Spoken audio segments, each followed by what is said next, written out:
क्रोध पर क्रोध बाबा क्रोध पर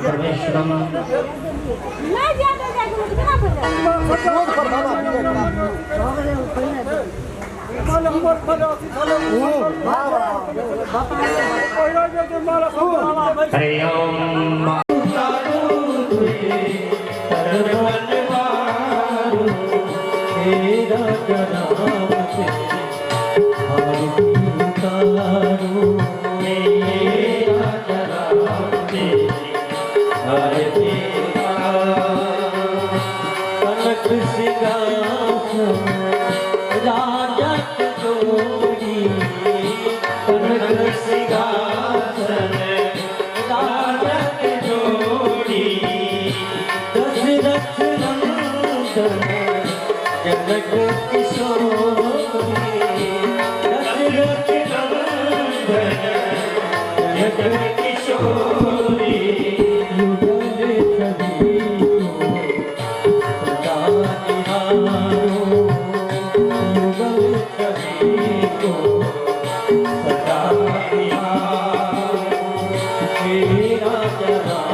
तलो जले शीतलं करणम् आत्माभिवन्दनं परमात्माभिवन्दनं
भक्तवत्सल भगवान की,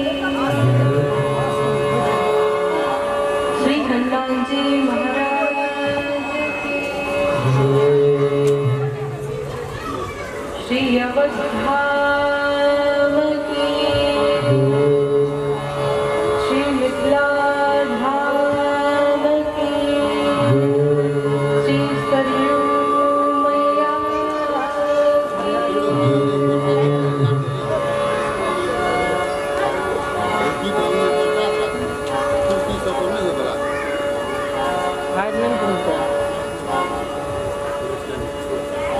ఎత్తుకో కంటే చేస్తూ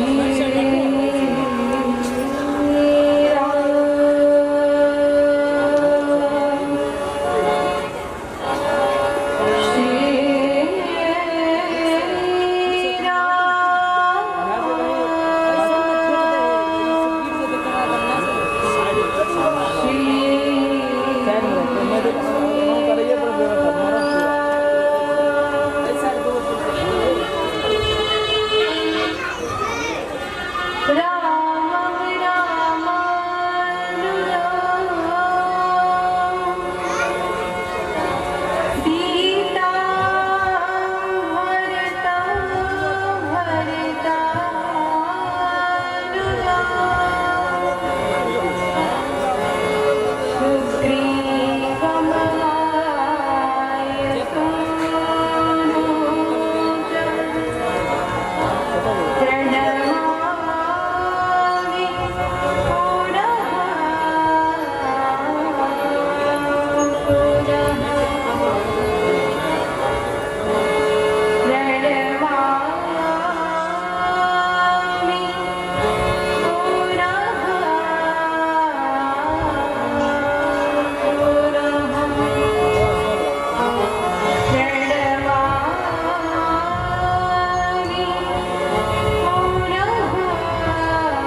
सदपदं दर्शितं मेरा तस्मै श्री गुरुवे नमः।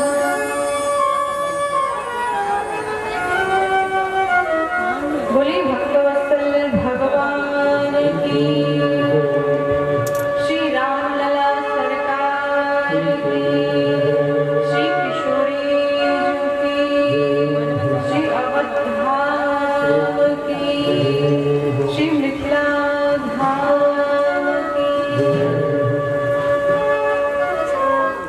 हे ईश सब सुखी हो, कोई न हो दुखारी, सब हो निरोग भगवन, धन धान्य के भंडारी, सब भाद्र भाव देखे, सन्मार्ग के पथिक हो, दुखिया न कोई होवे, सृष्टि में प्राणधारी। हे ईश सब सुखी हो, कोई न हो दुखारी, सब हो निरोग भगवन, धन धान्य के भंडारी। सुखी बसे संसार में, दुखिया रहे न कोई, यही अभिलाषा हम सबकी भगवन पूरी हो।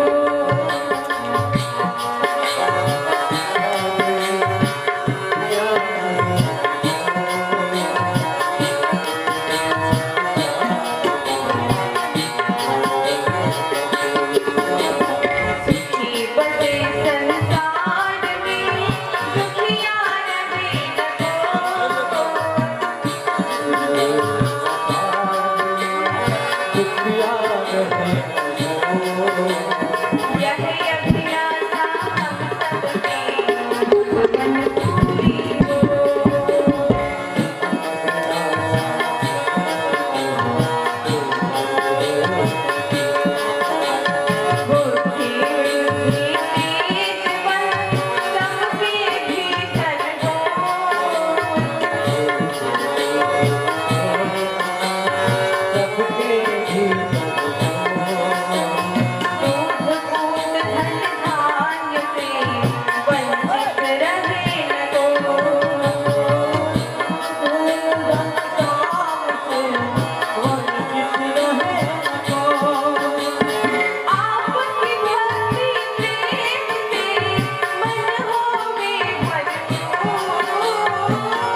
बोली भक्तवत्सल भगवान की, श्री किशोरी जी की।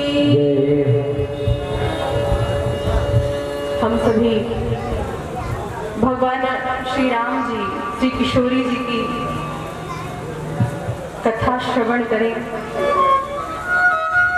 उनके महिमा के, उनके गुणों का अनुवाद करें, श्रवण करें। इसके पूर्व आप सभी भक्त मीठी मीठी ताली सेवा करते हुए भगवान का नाम लेंगे। राम राघव की प्राण प्रिया, भजो रे मन सिया सिया। राम राघव की प्राण प्रिया, भजो रे मन सिया सिया।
बोले श्री किशोरी जी की, श्री रामलला सरकार की। अकारण करुणा मृणाले मर्यादा पुरुषोत्तम भगवान श्री राम और उनकी ही अर्धांगिनी श्री किशोरी जी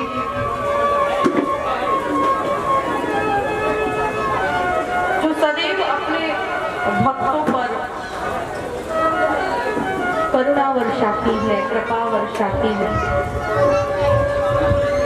करुणामयी कृपामयी श्री सीता जी,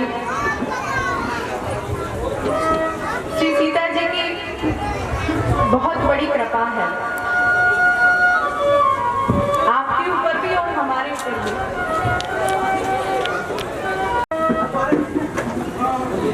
अयोध्या धाम में जन्म लेना, मिथिला में जन्म लेना, काशी काशी में जन्म लेना, वृंदावन में जन्म लेना, मथुरा में जन्म लेना, ये जितने भी धाम हैं वहां पे जन्म लेना इतना सरल नहीं है। उसके लिए जब तक पूजा पाठ करना पड़ता है और उसके बाद जाकर हमें भगवान की कृपा होती है, किशोरी जी की कृपा होती है, तो उनकी कृपा से हमारा जन्म तीर्थ में होता है।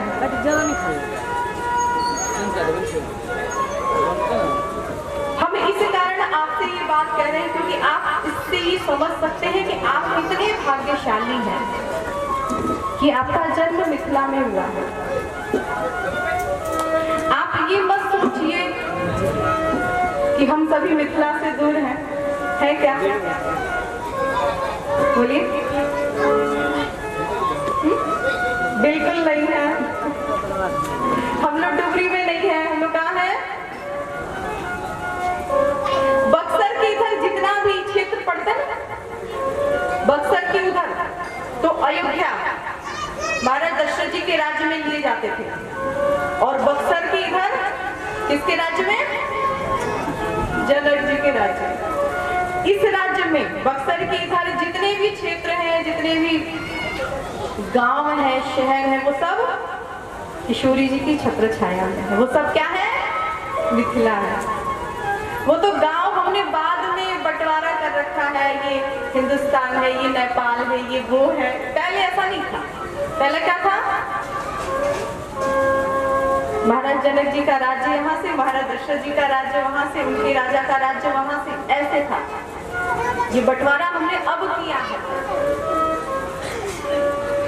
और अलग अलग बंटवारा करके अलग अलग नाम हमने स्वयं से रख लिया है।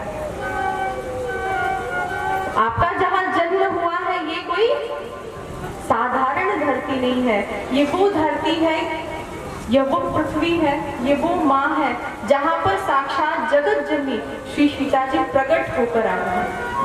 ये वो धरती है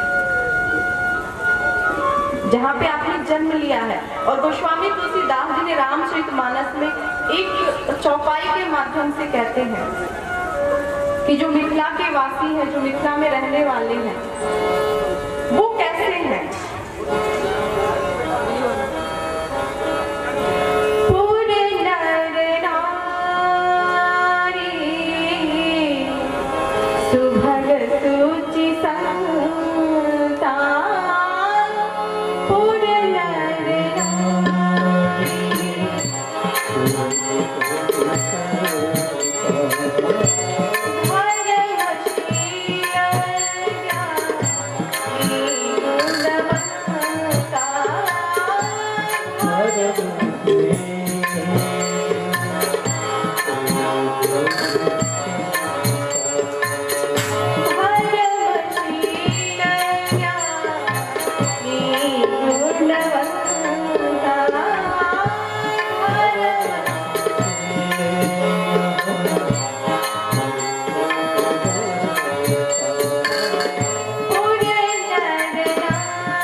गोस्वामी जी ने कहा कि जनकपुर धाम के जितने नर नारी हैं, जितने हैं, 1 2 4 5 10, कोई गणना नहीं, कोई गिनती नहीं, जितने हैं सब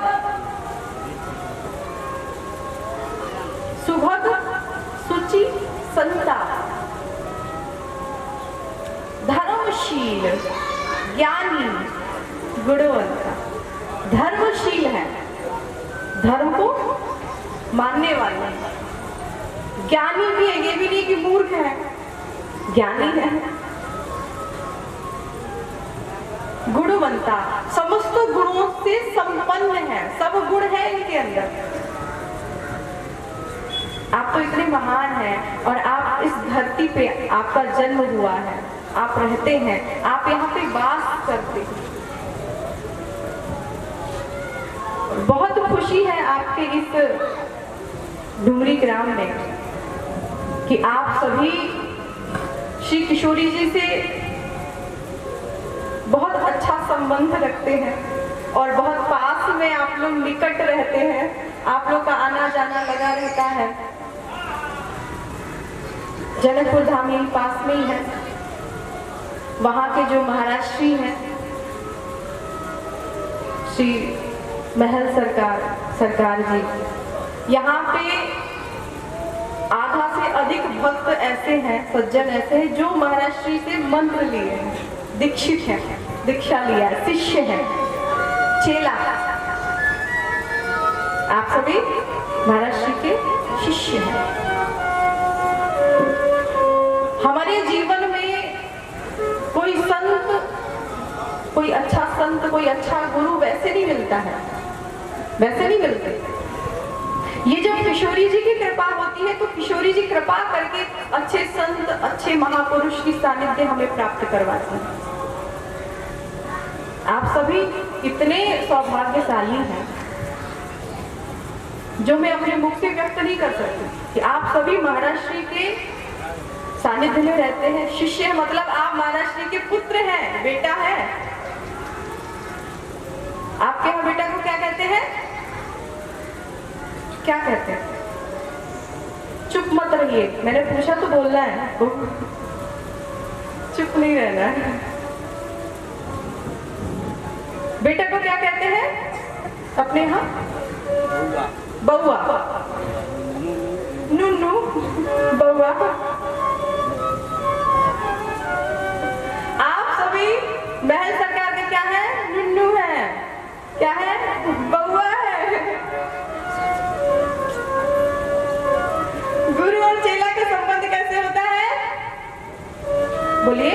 बेटे बाप की तरह का होता है, बाप की तरह, बउआ की तरह का होता है। यदि औरत है, लड़की है, वो यदि शिष्य हो गई तो वो कैसे होती है? एक बेटी की तरह।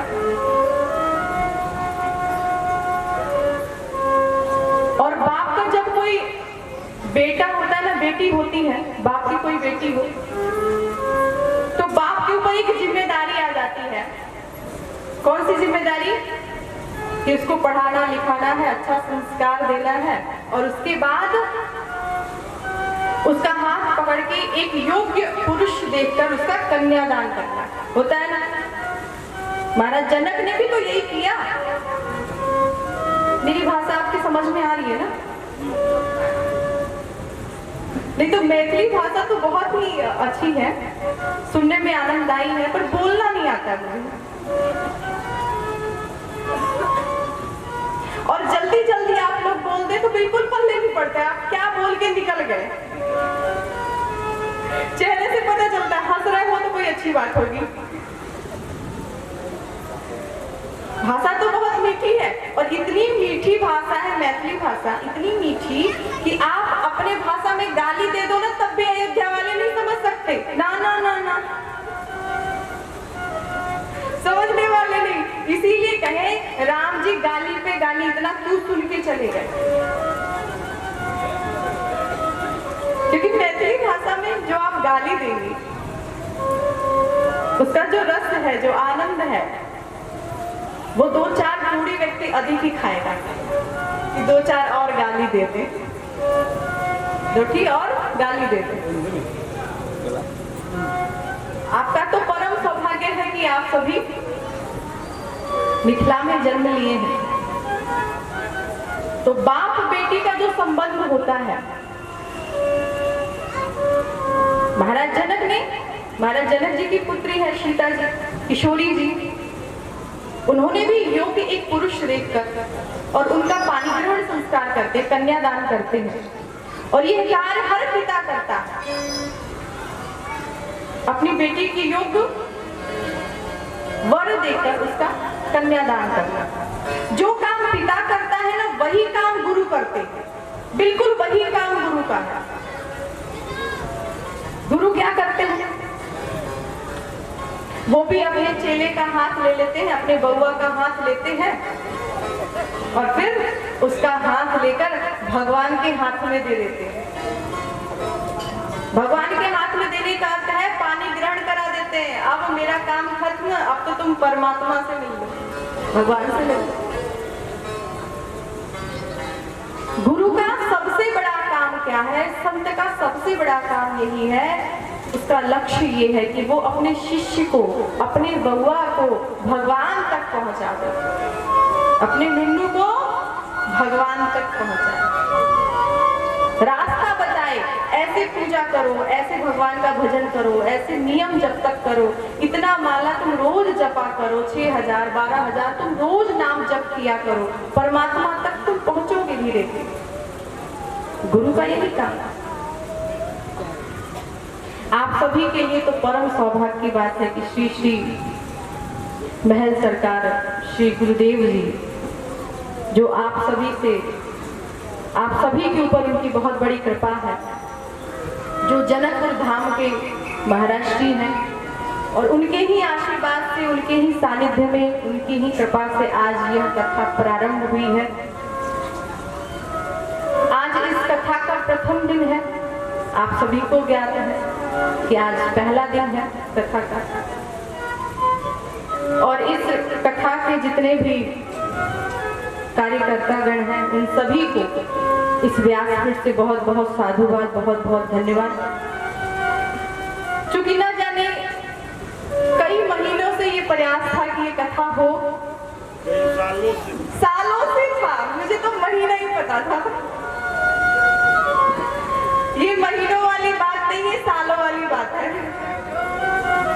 कई साल से आपने ये विचार बना रखा था कि यहाँ पे कथा होनी चाहिए।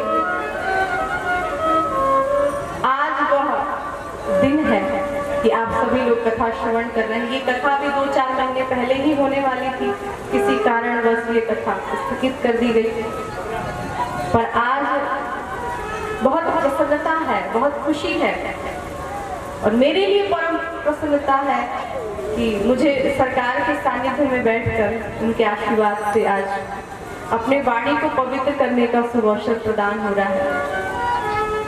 अयोध्या से आना, भगवान राम जी के नगरी से आके श्री किशोरी जी के नगरी में उनकी ही कथा उनके ही सामने सुनाना, ये कितना महत्वपूर्ण है। तो श्री किशोरी जी की बहुत बड़ी कृपा है और इस कथा के आयोजन में जितने भी हमारे भक्तगण लगे हैं, जितने भी सहयोगी हैं, जो दिन रात मेहनत कर रहे हैं इस कार्यक्रम को सफल करने में, प्रारंभ करने में, उन सभी को इस व्यासपीठ से बहुत बहुत धन्यवाद, बहुत बहुत साधुवाद। मेरे लिए परम सौभाग्य की बात है कि मुझे इस वर्ष इस यज्ञ, इस कथा में आने का सौभाग्य प्राप्त हुआ। ये श्री राम कथा रूपी यज्ञ है। आपके समक्ष सामने ही श्री श्री 108 श्री राम जानकी मनोकामना मंदिर जो आपके समक्ष ही है, सामने ही बिल्कुल दर्शन दे रहे हैं प्रभु। और यहाँ पे जो भगवान विराजमान है, राम जी विराजमान है, जो सीता जी विराजमान है, वो आज की कल की तो है नहीं, कई सौ वर्ष पुरानी है। कई सौ वर्ष पुराने हमारे उसमें राम जी विराजमान है और बड़ा ही सुंदर स्वरूप है। बगल में श्री हनुमान जी भी हैं। उन सभी के चरणों में प्रणाम करते हुए, आशीर्वाद लेते हुए आइए हम सभी लोग मिलकर भगवान श्री राम जी और भगवान श्री किशोरी जी की कथा को हम श्रवण करते हैं। बोलिए भक्तवत्सल भगवान की, श्री किशोरी जी की।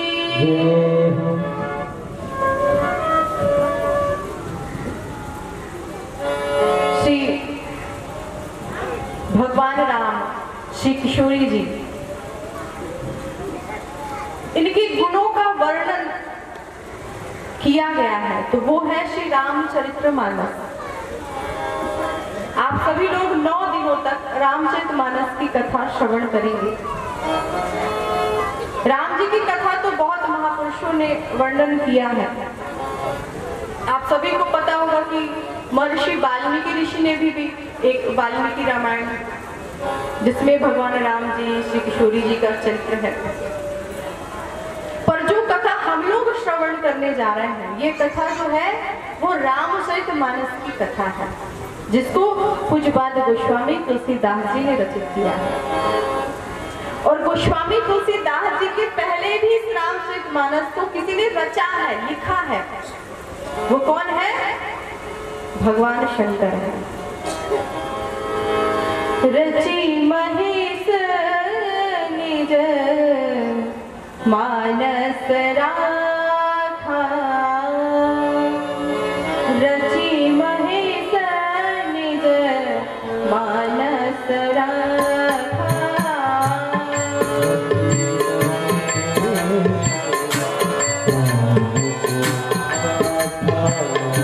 पाई सुहामयसी वासन भाखा,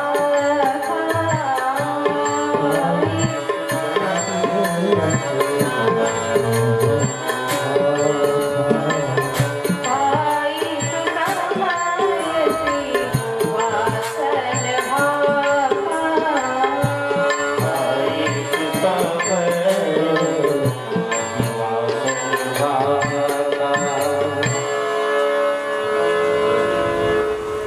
इस रामचरितमानस की रचना सबसे पहले गोस्वामी तुलसीदास जी से भी पहले किसी ने किया है, तो वो है भगवान शंकर जी। किसने किया?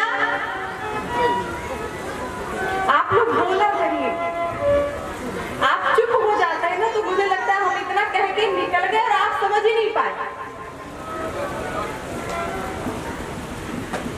गोस्वामी तुलसीदास जी ने भी पहले इस रामचरितमानस की रचना भगवान शंकर जी ने किया।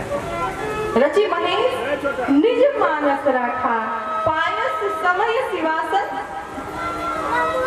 समयानुसार भगवान शंकर जी ने इस कथा को पार्वती जी को सुनाया है।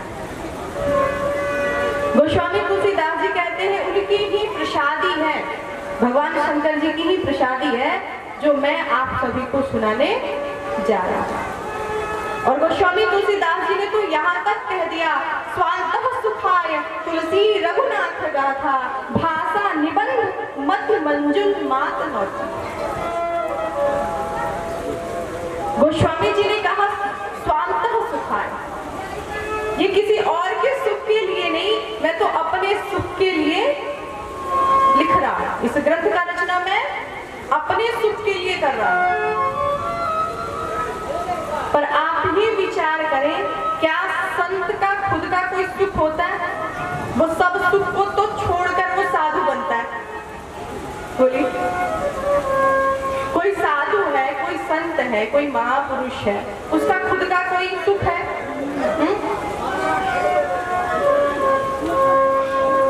यदि उसको खुद का कोई सुख चाहिए हो तो वो अपने घर में रहेगा, शादी करेगा, बाल बच्चे होंगे, माता पिता का सेवा करेगा, बच्चों का पालन पोषण करेगा, गृहस्थ जीवन जिएगा, कि ये सब छोड़कर वो साधु होगा। पर यथार्थ में देखा जाए, सच्चाई तो यही है, अपना सुख इस प्रपंच में तो है नहीं, कि है? यदि इस सुख में है तो जो व्यक्ति गृहस्थ है वो रोता क्यों है भाई? क्या को रोता है? आधा से अधिक दुनिया के लोग ये गृहस्थ जीवन जीते हाँ या नहीं? बोलो। शादी हुआ, बाल बच्चे हुए, तो फिर रोते क्यों हो भाई? जब सुख इसी में है तो फिर रोना क्यों? परेशान क्यों हो घर से? बहुत सारे है ना सज्जन जो घर में बहुत ज्यादा परेशान हो जाएंगे तो कहेंगे देखो तुमने ज्यादा परेशान किया तो हम सधुआ जाएंगे। क्या करेंगे? सधुआ जाएंगे। कहाँ जाएंगे साधु होने के लिए? वही जनकपुर में, वही जाएंगे, सरकार से दीक्षा ले लेंगे, वही मंदिर में रह जाएंगे, आएंगे नहीं। ना हम आएंगे ना हमें समस्या होगी, ना आप ये कहोगे कि बच्चों को देखो, उसको देखो, उसका फीस भरना, ये करना, वो कोई काम नहीं। क्योंकि गृह कारज नाना जंजाल, ये जंजाल है, इससे मैं फुर्सत पा जाता। यदि सुख इसमें है, गृहस्थ जीवन में सुख है, तो फिर गृहस्थ रोता क्यों है, परेशान क्यों है, दुखी क्यों है? वो उसको सुख में होना चाहिए ना, क्योंकि जो सुख हमें चाहिए वो सुख गृहस्थ जीवन में है ही नहीं। हमें लगता है कि वहां पे सुख है, पर है नहीं। और यदि है भी तो आप बताइए सुख के बाद क्या आता है? बोलिए, आप बहुत सुखी हैं, तो सुख के बाद क्या आने वाला है? डर के मारे बोल भी नहीं रहे। सुख के बाद दुख आने वाला है। ज्यादा सुख मिलने लग जाए तो इतराओ नहीं, पीछे से दुख भी तो आ रहा है, उसको भी तो झेलना है। सुख के बाद दुख, जैसे रात हो गई तो रात के बाद दिन भी तो आने वाला है, दिन के बाद रात भी तो आने वाली है, एक दूसरे के पीछे लगे हैं। सुख हमें कहाँ चाहिए? परिवार में चाहिए, घर में चाहिए। अच्छा 2-4 तल्ले घर बन गया, 2-4 गाड़ियां हैं तो गाड़ी में चाहिए, गाड़ी से सुख लेंगे। पैसा अधिक है तो पैसे से सुख लेंगे, क्या उसमें सुख है? मैं कहती हूँ मान लो सुख है, व्यर्थ नहीं है। ये नहीं कहेंगे कि बेकार है, इसमें कुछ नहीं है, ऐसा नहीं है। सांसारिक सुख सुविधा उसमें है, हाँ, पर उस सुख के साथ दुख भी तो है, उसको भी तो आपको झेलना। भगवान के भक्ति में, भगवान के भजन में सुख नहीं आनंद होता है, क्योंकि आनंद के बाद दुख नहीं आता है। आनंद के बाद क्या आता है? आनंद के बाद परमानंद होता है।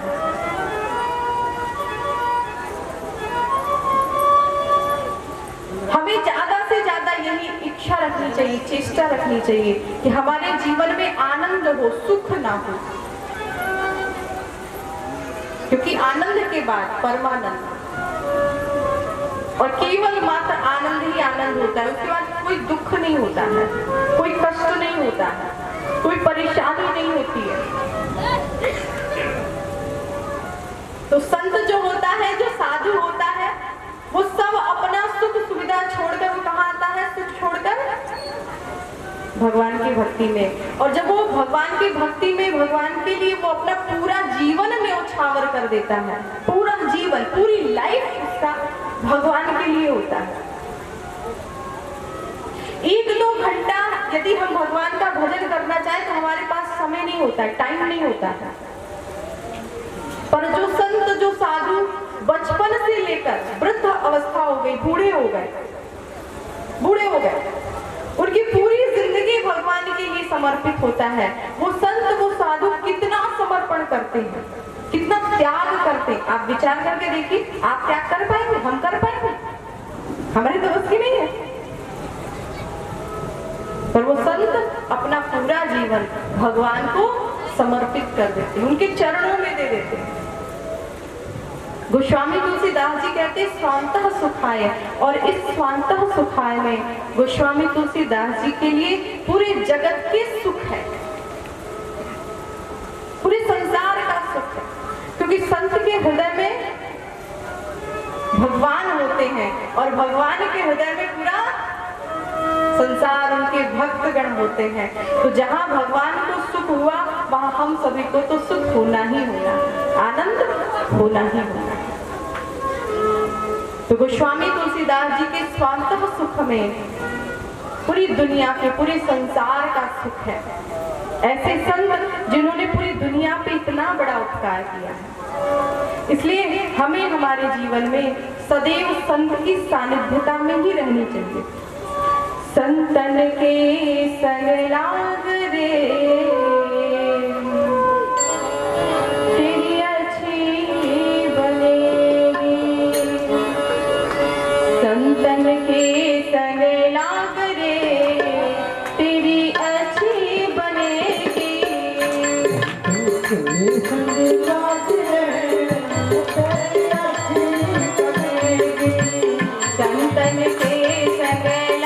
रे तेरी अच्छी बनेगी, संतन के संग लाग तेरी अच्छी बनेगी।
बोले संत भगवान की जय, श्री किशोरी जी की जय।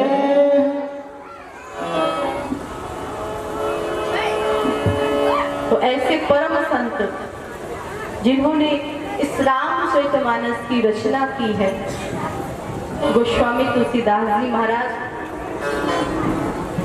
इस रामचरितमानस में उन्होंने राम जी का वर्णन किया है, श्री किशोरी जी के चरित्र को, भगवान श्री राम जी के चरित्र को।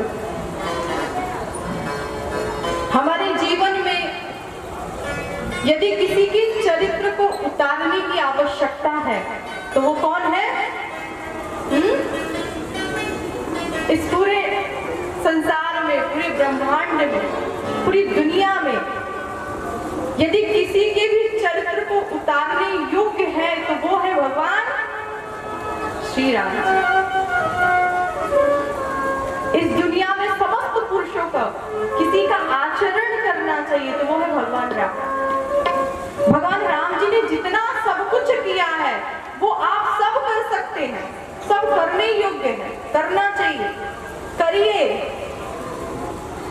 यदि आपको जीवन आनंद में व्यतीत करना है, साधुसाई नहीं, गृहस्थ जीवन, साधुसाई तो बहुत दूर की बात है, गृहस्थ जीवन को यदि सुख पूर्वक, आनंद पूर्वक व्यतीत करना है तो उसके लिए क्या करना पड़ेगा?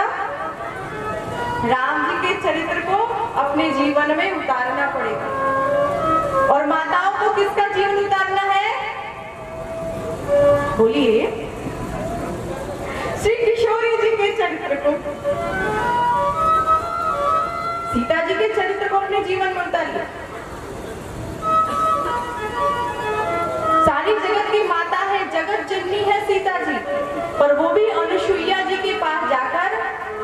धर्म का वर्णन करना सुनती हैं।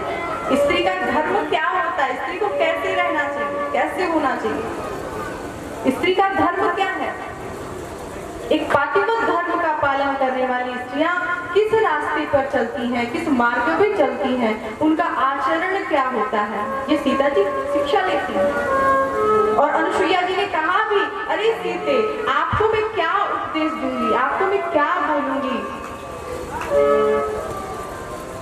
आपके माध्यम से इस पूरी दुनिया में, इस संसार में जितनी भी माताएं हैं, उन सभी को मैं स्त्री धर्म का निर्वाह करना सिखा रही हूं, शिक्षा दे रही हूं। तो आपको अपने जीवन में यदि उतारना है तो सीता जी के आचरण को उतारना चाहिए। पर आप सभी तो भक्त हैं, गले में कंठी है, तुलसी जी का माला है जो गुरु द्वारा प्राप्त हुआ है, कंठी, मत्थे चंदन है। और ऐसे साधारण जो लोग होते हैं वो लोग तो बस टीवी खोल लिए,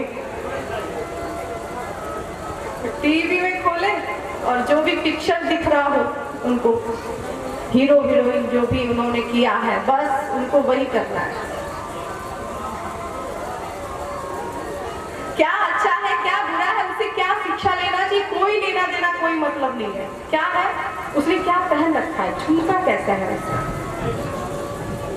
उसने साड़ी कौन सी पहन रखी है, अरे कहाँ दिमाग है आप लोगों का, उसने बाल कैसे कटा रखा है, बस टीवी में देखा और वही करना है। उसको तो वो काम करने के लिए पैसे मिल रहे हैं, आपको कौन पैसा दे रहा है? अच्छा, वो जो बाल की डिजाइनिंग है उसके ऊपर अच्छा लगता भी है। यदि किसी हीरो ने बाल कटिंग करा रखा है, किसी लड़के ने देख लिया कि उस हीरो ने तो ऐसे बाल कटा रखा है, वो भी जाएगा ब्यूटी पार्लर, वो भी कटा लेगा, सैलून में जाके वो भी कटा लेगा, तो उसके ऊपर तो बड़ा अच्छा लग रहा है। पर इसने अपने बाल को चिड़िया का घोंसला बना लिया,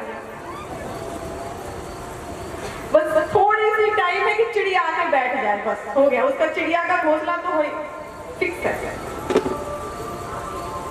हमें हमारे जीवन में इन लोगों को देखकर अपने जीवन में नहीं उतारना चाहिए, चरित्र को नहीं बदलना चाहिए। हमें किसका चरित्र अपनाना चाहिए? भगवान श्री राम का अपनाना चाहिए, श्री किशोरी जी का अपनाना चाहिए। भगवान राम जी ने जो किया है वो सब करने योग्य है, सब करना चाहिए, सब करो। राम सा पुत्र राम सा भ्राता, राम सा पति नहीं राम सा त्राता, राम सा पुत्र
संगी हैं, भगवान श्री राम एक अच्छे मित्र हैं।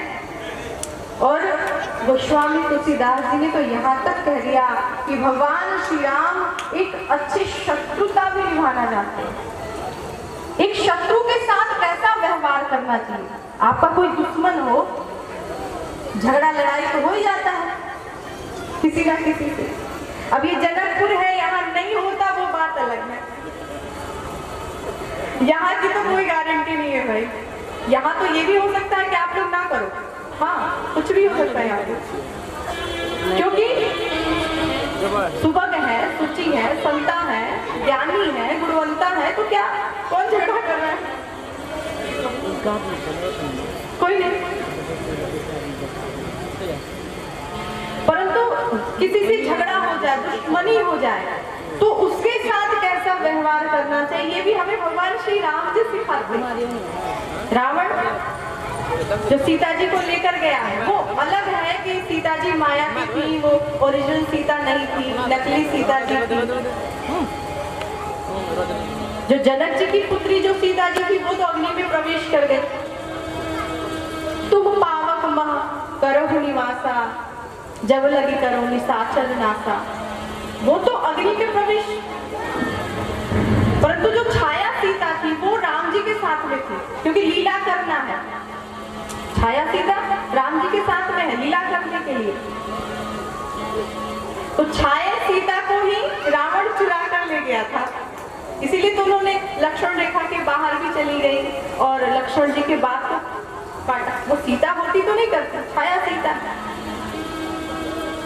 रावण लेकर चला गया। तो राम जी ने कई बार प्रयास किया कि रावण सीता जी को वापस कर दे। आप रामचरितमानस पढ़ें, हनुमान जी जाते हैं, अंगद जी जाते हैं, भगवान राम जी ने कई बार प्रयास किया और कई बार प्रयास करने के बाद भी रावण का हित भगवान राम जी देख रहे हैं। बार बार अब इसे मान जाओ, युद्ध कर रहे हैं, रावण सामने फिर भी समझा रहे हैं अभी से सीता को वापस करो, युद्ध मत करो। ऐसा कोई करता है? सामर्थ्यवान है, मार सकते हैं कि बाण में कुछ भी कर सकते, पर फिर भी इतने सामर्थ्यवान होने के बाद भी भगवान राम जी बार बार रावण को समझाते, समझ जाओ। तो भगवान श्री राम जी से भी हम शत्रुता सीख ले सकते हैं कि शत्रु के साथ हमें कैसा व्यवहार करना चाहिए। शत्रुता होने के बाद भी हम उसका हित देखें, उसका भला देखें, उसकी बुराई ना देखें, ये हमें भगवान से सीखना चाहिए। भगवान श्री राम एक अच्छे पुत्र थे। आज के समय में हर माता पिता यही चाहते हैं कि मेरा बेटा जो हो राम की तरह, चाहते हैं ना? हाँ या नहीं? हाँ ना? मेरा बेटा राम हो, आप कौशल्या हो, आपका बेटा राम हो, ठीक है, पर आप कौशल्या रहोगे तो ना आपका बेटा राम होगा। हाँ? आप दशरथ हो कि आपका बेटा राम हो? महाराज दशरथ जी ने पूर्व जन्म में तपस्या किया था, उन्होंने वरदान प्राप्त किया था, इतना जब तक किया था जब मनु थे उस समय उन्होंने इतनी तपस्या की। उसके बाद साक्षात भगवान राम जी उनके घर में प्रकट होकर आए। महाराज जनक के जीवन को उठाकर देखते, महाराज जनक जी के वंश में उनके पूर्वज और महाराज जनक स्वयं भी कितने तपस्वी, कितने ज्ञानी, निर्गुण ब्रह्म को मानने वाले। तब श्री किशोरी जी उनके यहाँ प्रकट होकर आए। तो हमारी यदि विचारधारा ये हो कि हमारे पुत्र राम जैसे हो, सीता जैसी हो, तो स्वयं का भी आचरण वैसा होना पड़ेगा। आप सभी श्रवण कुमार के नाम को जानते हैं। श्रवण कुमार के नाम को क्यों जानते हैं? क्योंकि श्रवण कुमार ने अपने माता पिता का सेवा किया था, जबकि उनके माता पिता अंधे थे, आंख नहीं था, फिर भी 2 टोकरी बनाया उसको, और एक पे माँ को बिठाया, दूसरे पे पिताजी को बिठाया और कंधे पे रख के वो पूरा यात्रा करवाया, घुमाया, सारे तीर्थ में दर्शन करवाए। अच्छा, श्रवण कुमार चाहते ये बोल सकते थे कि पिताजी माँ जी आपके आंखें ही नहीं है, अंधे हो, तो आप क्या देखोगे? आप स्वयं कभी विचार करके देखें कि श्रवण कुमार के माता पिता अंधे हैं, वो क्या दर्शन करेंगे, क्या देखें? कोई व्यक्ति अंधा हो, वो क्या दर्शन करेगा जी? ये दुनिया बहुत ही अच्छी हो, बहुत सुंदर हो, और आपके पास 2 आंख ना हो, क्या करेंगे? पूरी दुनिया आपके लिए बेकार है, बहुत ही अच्छी है, बहुत, पर आपके लिए तो पूरी दुनिया बेकार है, कोई काम लायक नहीं है। और ये दोनों आंख हो आपके पास तो पूरी दुनिया आपके लिए बहुत अच्छी है। श्रवण कुमार ने अपनी आंखों से अपने माता पिता को तीर्थ दर्शन करवाया।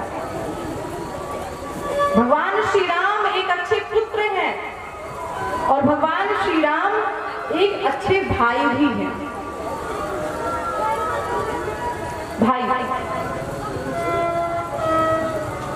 भाई और एक दूसरे भाई में झगड़ा क्यों होता है? जब तक वो छोटे रहते हैं तब तक तो ठीक है, एक साथ खेलना कूदना, बड़े हो गए, शादी ब्याह हो गए, पत्नी आ गए, बच्चे आ गए, अब दोनों में झगड़ा क्यों? झगड़ा इसलिए है कि इतनी जमीन तेरी है और इतनी जमीन मेरी है, यहाँ से तुम्हारा, वहां से मेरा। थोड़ा सा भी जमीन, 1 फुट भी जमीन इधर उधर नहीं होना चाहिए, बराबर हिस्सा लगना चाहिए, बिल्कुल बराबर। भगवान राम जी के भी भाई हैं, लक्ष्मण जी हैं, जिन्होंने अपना पूरा जीवन भगवान राम जी के चरणों में समर्पित कर दिया है। 14 वर्ष तक जिन्होंने नींद नहीं लिया, जिन्होंने भोजन नहीं लिया, जिन्होंने फल नहीं खाया, नहीं पाया।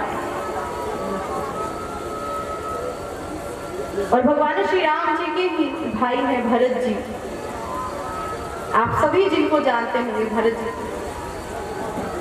भरत जी राम जी से बहुत प्रेम करते थे, बहुत प्रगाढ़, बचपन से प्रेम करते थे, पर ये प्रेम किसी को पता नहीं था। पूरे अयोध्या की प्रजा को, अयोध्या में किसी को ये पता नहीं था कि भरत जी भगवान राम से कितना प्रेम करते हैं, कितना चाहते हैं, किसी को पता नहीं। इसलिए जब भगवान राम का वनगमन होता है, जब भगवान राम वन को जाते हैं, तो सभी की दृष्टि भरत के ऊपर है, और वो भी सबकी निगाह से, सबकी निगाह से भरत के ऊपर, कि इनके कारण भगवान राम बन गए। और जब भरत जी सारे अयोध्या की प्रजा को लेकर, गुरु को लेकर, माता पिता को लेकर, माता को लेकर, जब भरत जी चित्रकूट पहुंचते हैं, तब जाके अयोध्या की प्रजा को यह प्रतीत हुआ, ये ज्ञात हुआ कि नहीं, भरत जी तो राम जी से बहुत प्रेम करते थे, और इतना प्रेम करते हैं कि इनकी प्रेम की कोई सीमा नहीं है।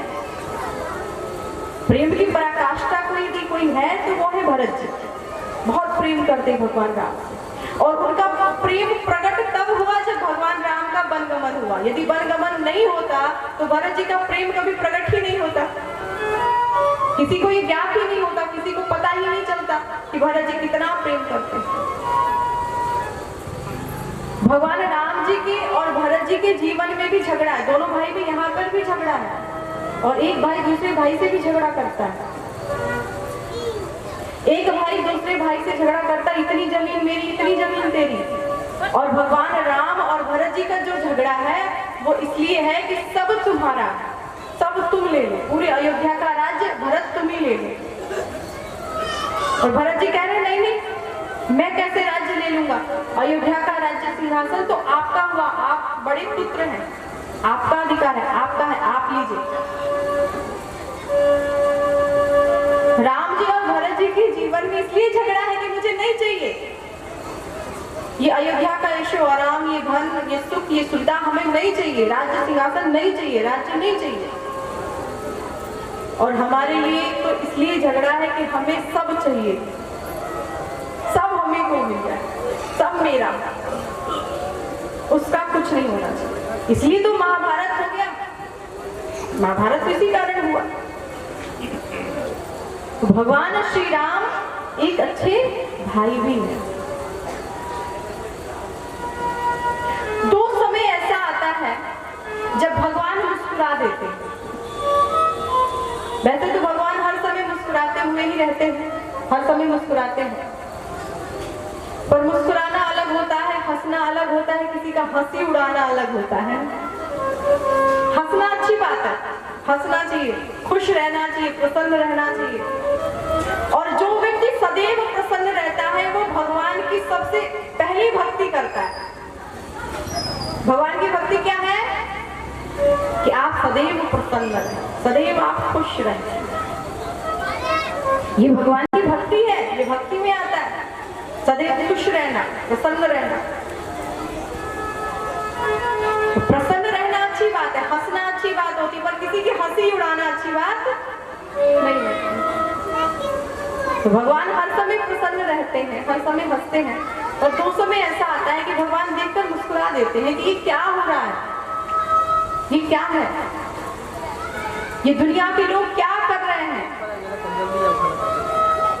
एक कोई डॉक्टर हो, उसके पास कोई मरीज पहुंचता है कि मुझे बहुत जोर से तबीयत खराब है, तबीयत ठीक नहीं है, बीमारी है, और उसके सर पे, उस मरीज के सर पे काल खड़ा हो, वो मरने वाला हो, जिंदा वो रहने वाला नहीं है, और फिर भी डॉक्टर देखकर ये बोले कि तुम 5 लाख रुपया 10 लाख रुपया लेकर आओ, मैं इसको बचा लूंगा, इसको कुछ नहीं होगा। होता है ना ऐसे?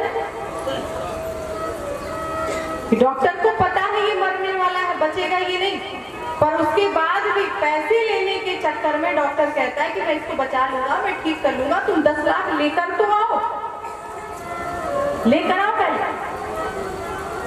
घर वालों को इतना प्रेम है, स्नेह है इतना, माता है, पिता है, कैसे छोड़ दे थोड़े से 10 लाख 5 लाख रुपयों के लिए। अपने माता पिता को थोड़ी ना छोड़ देंगे, अपने भाई को थोड़ी ना छोड़ देंगे। वो प्रेम के वश में आता है घर पे और दौड़े दौड़े वो पूरी जमीन को बेच देता है, खेत है वो बेच दिया, घर बेच दिया, 10 लाख हुआ, अब जाके वो डॉक्टर को देता है। मर गया पहले ही, पर डॉक्टर उस पैसे को लेने के बाद भी देखने नहीं देता है। 2 घंटा 4 घंटा 5 घंटे के बाद बोलेगा कि मैं इसको बचा नहीं पाया। पैसा तो उसने ले लिया, आपसे मिलने दिया नहीं, आप मरीज से नहीं मिल सकते। तो उस समय कोई डॉक्टर ये बोले, किसी मरीज के सर पे काल खड़ा हो और डॉक्टर ये बोलता है कि मैं इसको बचा लूंगा, भगवान मुस्कुरा देते, ये कैसे बचा पाएगा? कह रहा है मैं बचा दूंगा। और दूसरा, एक भाई दूसरे भाई से कहता है इतनी जमीन तेरी, इतनी जमीन मेरी, भगवान उस समय मुस्कुरा देते हैं। और जहां भगवान मुस्कुराते हैं वही माया होता है। मेरे राघव तेरा मुस्कुराना, मेरे राघव तेरा मुस्कुराना, भूल जाने के काबिल नहीं है।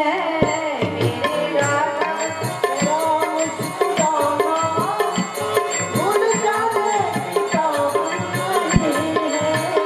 मेरे राघव तेरा मुस्कुराना, मेरे राघव तेरा मुस्कुराना, भूल जाने के काबिल नहीं है, भूल जाने के काबिल नहीं है।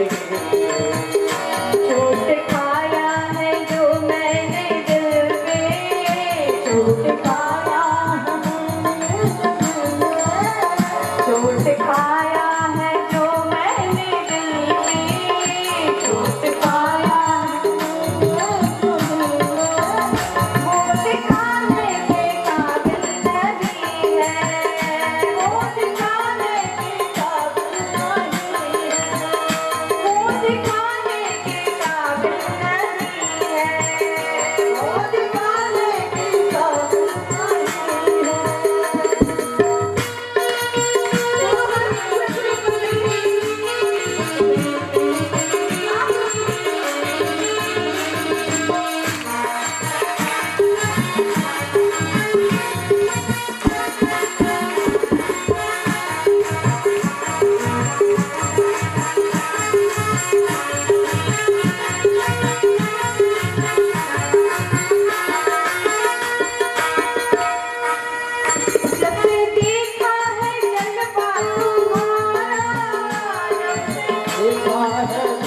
तुम्हारा, जब से देखा है जलवा तुम्हारा, देखा है जलवा तुम्हारा, कोई आंखों में जचता नहीं है, कोई आंखों में जचता नहीं है, कोई आंखों में जचता नहीं है, कोई आंखों में जचता नहीं है।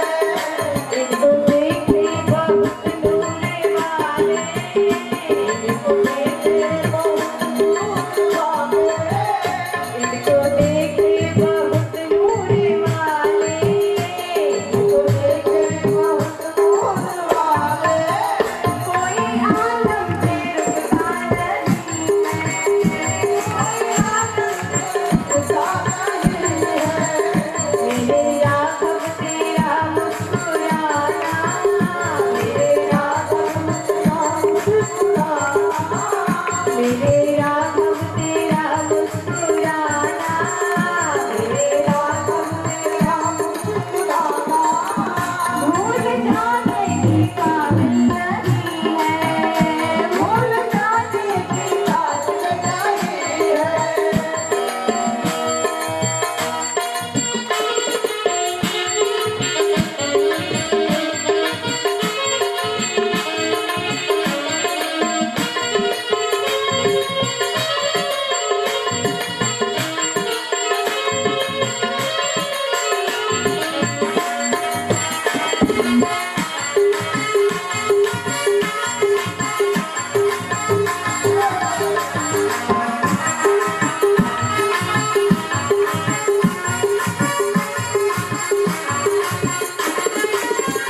तेरी सूरत पे कुर्बान जाऊं, तेरी सूरत पे कुर्बान जाऊं, तेरी सूरत पे कुर्बान जाऊं, तेरी सूरत पे कुर्बान जाऊं, तेरी आसे है जो डूब जाऊं, तेरी आसे है जो डूब जाऊं, तेरी आसे है जो डूब जाऊं, तेरी आसे है जो डूब जाऊं।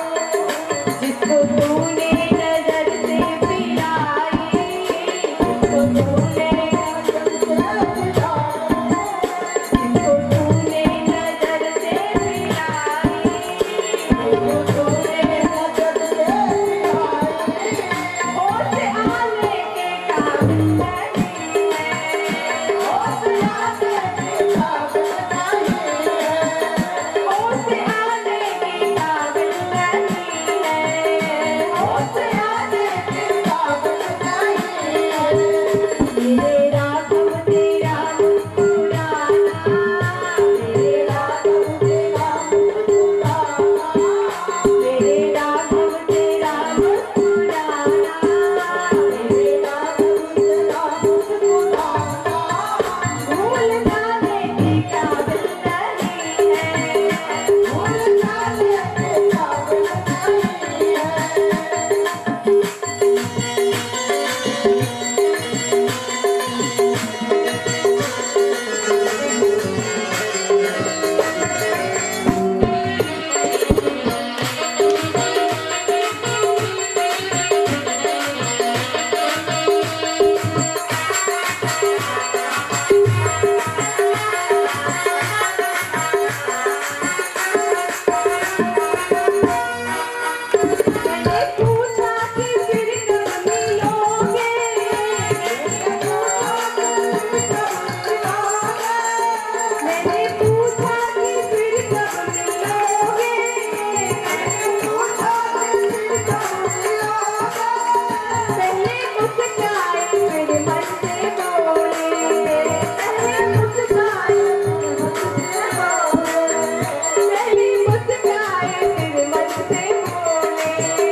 सुविधा, हर मणि माणिक्य, सोना चांदी हीरा मोती। जनकपुर से इतना हीरा मोती और सोना चांदी गया था कि पूरे अयोध्या में रखने का कहीं जगह नहीं था। महाराज जनक ने इतना दहेज दिया था, इतना दान दहेज, कि अयोध्या में अपने रखने के लिए जगह था ही नहीं। तो अयोध्या के बाहर उस सारे मणियों को, सोना चांदी हीरा मोती सबको रखा गया अयोध्या के बाहर।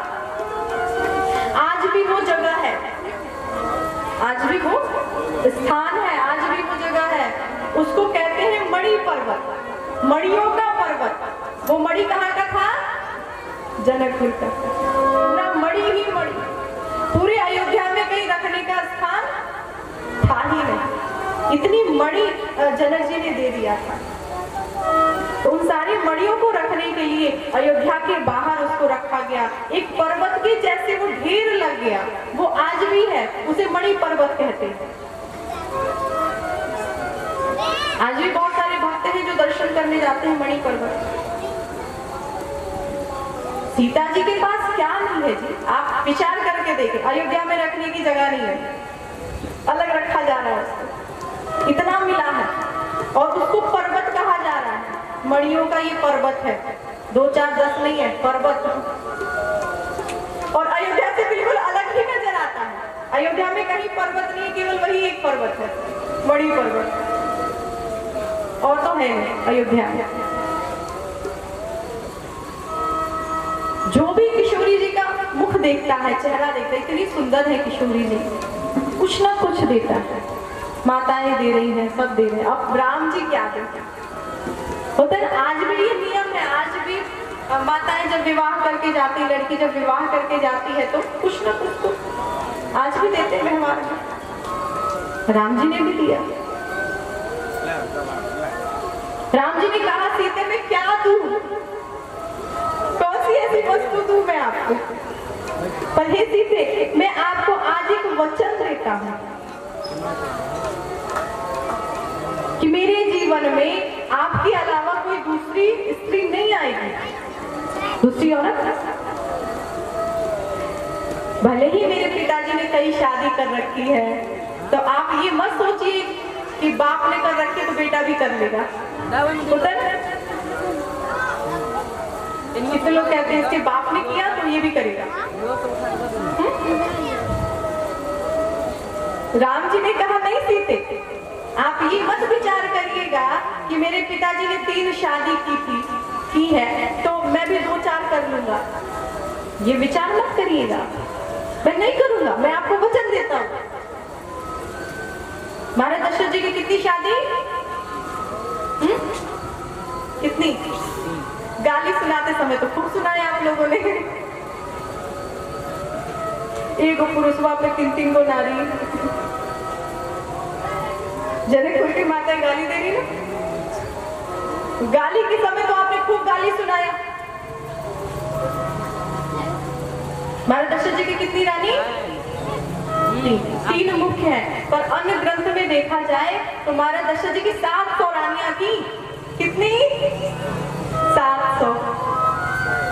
रामचरितमानस में तो वर्णन नहीं आता है कि 700 रानियां थी महाराज दशरथ जी की, पर अन्य ग्रंथ में आप देखें स्पष्ट रूप से गोस्वामी तुलसीदास जी ने भी लिखा है कि सीता जी जब विवाह करके जाती हैं तो सीता जी ने 700 सासुओं के पैर छुए थे। 700 पा लागिन दुल्हन सिखावत सरित सात सरसास, 700 सास, पर 3 ऐसी थी जो प्रमुख थी।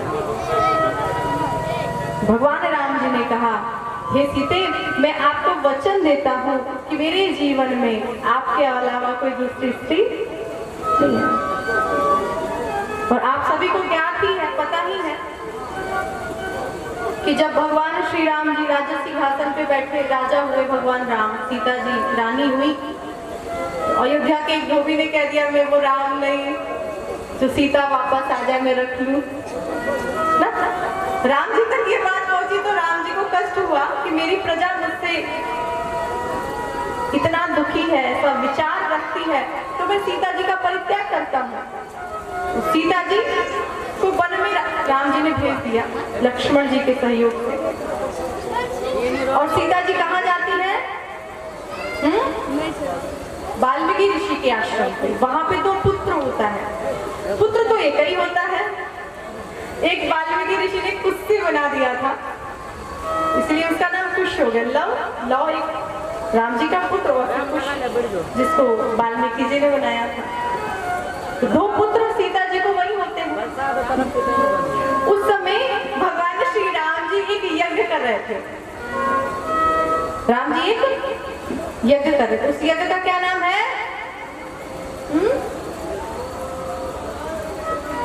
बोलिए, आप लोग चुप क्यों रहते हैं?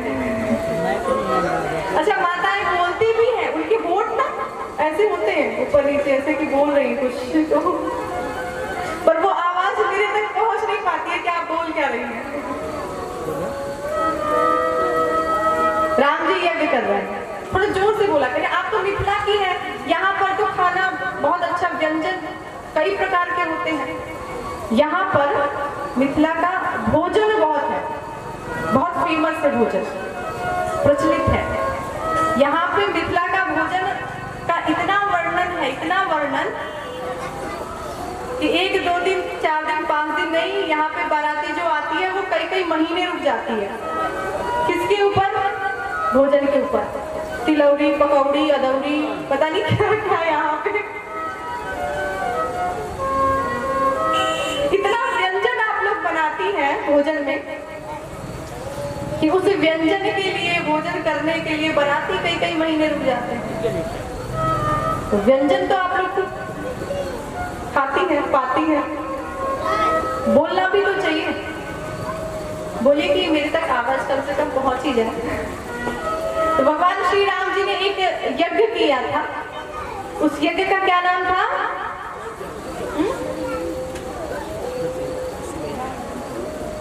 कौन सा? आप सभी की तरफ से महाराष्ट्री बोल रहे हैं।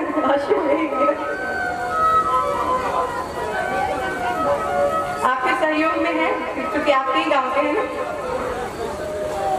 अश्वमेध यज्ञ, वो यज्ञ भगवान राम जी कर रहे थे। ब्राह्मणों ने कहा, पंडितों ने, कि आप ऐसे नहीं कर सकते हैं, सीता जी होनी चाहिए, पत्नी होनी चाहिए। यह कैसे थोड़ी ना होता है अकेले अकेले बैठ के हमें करो, नहीं, शादी हो गई तो पत्नी चाहिए। अब राम जी क्या करे? सीता जी का तो परित्याग कर दिए थे। सीता जी तो वाल्मीकि ऋषि के आश्रम पे। अयोध्या की प्रजा ने कहा कोई नहीं, आप दूसरी शादी कर लीजिए। कोई भी राजा महाराजा या अयोध्या का कोई भी ऐसा व्यक्ति नहीं है जैसे आप बोल दें कि आपकी पुत्री से मेरा विवाह होना है और वो मना कर दे। कोई भी अपनी पुत्री देगा, आप तो राजा हैं, भगवान है, आप शादी कर लीजिए। आपके पिताजी ने की ही थी, आप भी तो कर लीजिए, क्या दिक्कत है, दुआ भी कर लो। राम जी ने कहा नहीं, मैंने सीता को वचन दिया, हमें ऐसा नहीं कर सकता, कोई दूसरा उपाय। फिर पंडितों ब्राह्मणों ने कहा कि हाँ, दूसरा उपाय है कि आप सीता जी की ही प्रतिमा, मूर्ति, सोने की मूर्ति बनाएं और बाएं अंग में बिठाएं, फिर जाकर आप यज्ञ प्रारंभ करें। तो भगवान श्री राम जी ने सोने की सीता को बनाई, मूर्ति बनवाई और उसको बाएं अंग में बिठाकर भगवान राम जी ने यज्ञ प्रारंभ किया। और भगवान श्री राम जी ने दूसरा विवाह नहीं किया। भगवान श्री राम जी एक अच्छे पति भी हैं और भगवान श्री राम जी एक अच्छे मित्र भी हैं। मित्र, हमारे जीवन में मित्र का सबसे बड़ा असर होता है। किसका होता है? मित्र का। आज की भाषा में बोले तो फ्रेंड भी होते हैं, फिर ऊपर से भी कहते नहीं ये तो मेरे बेस्ट फ्रेंड है। हाँ, ये फ्रेंड ही नहीं है, क्या है? बेस्ट फ्रेंड है। ये फ्रेंड तो बहुत सारे हैं पर ये बेस्ट फ्रेंड है। दोस्त को ही तो फ्रेंड कह रहे हैं, फ्रेंड है, दोस्त, मित्र। प्रत्येक व्यक्ति के जीवन में कोई ना कोई मित्र जरूर होता है और हर व्यक्ति को बिगाड़ने में सबसे पहला हाथ किसका होता है? बोलिए, मित्र का ही होता है। सबसे पहले वही बिगाड़ता है। कोई भी माता पिता हो, पिता स्वयं कुछ व्यसन करता हो, कोई नशा करता हो, वो कभी नहीं चाहेगा कि मेरा बेटा भी नशा करे। चाहेगा? बोलिए हाँ या नहीं। यदि खुद बाप भांग खाता हो तो ये चाहेगा कि मेरा बेटा भांग खाए? वो नहीं चाहेगा, वो यही चाहेगा कि वो ना खाए, भले मैं खाऊं, मेरा बेटा नहीं बिगड़ना चाहिए। बाप खुद भले ही कोई नशा करता हो, या वो भांग हो, गांजा हो, सिगरेट हो, तंबाकू हो, गुटखा हो, कुछ भी हो, या शराब बियर हो, खुद भले पीता हो, परंतु वो कभी नहीं चाहेगा कि मेरा बेटा यह व्यसन, यह नशा करे। कितने लोग होते हैं ना जो गुटखा खाते हैं, गुटखा। यदि कोई खाता हो तो बुरा, वैसे तो यहाँ तो नहीं कोई नहीं खाता होगा जहाँ तक, बिल्कुल नहीं, क्योंकि सभी के गले में कंठी और माला और ये चंदन तो हो ही नहीं सकता। अच्छा, गुटखा है ना, गुटखा 3 अक्षर है, गुटखा। गुटखा में से टा निकाल दो।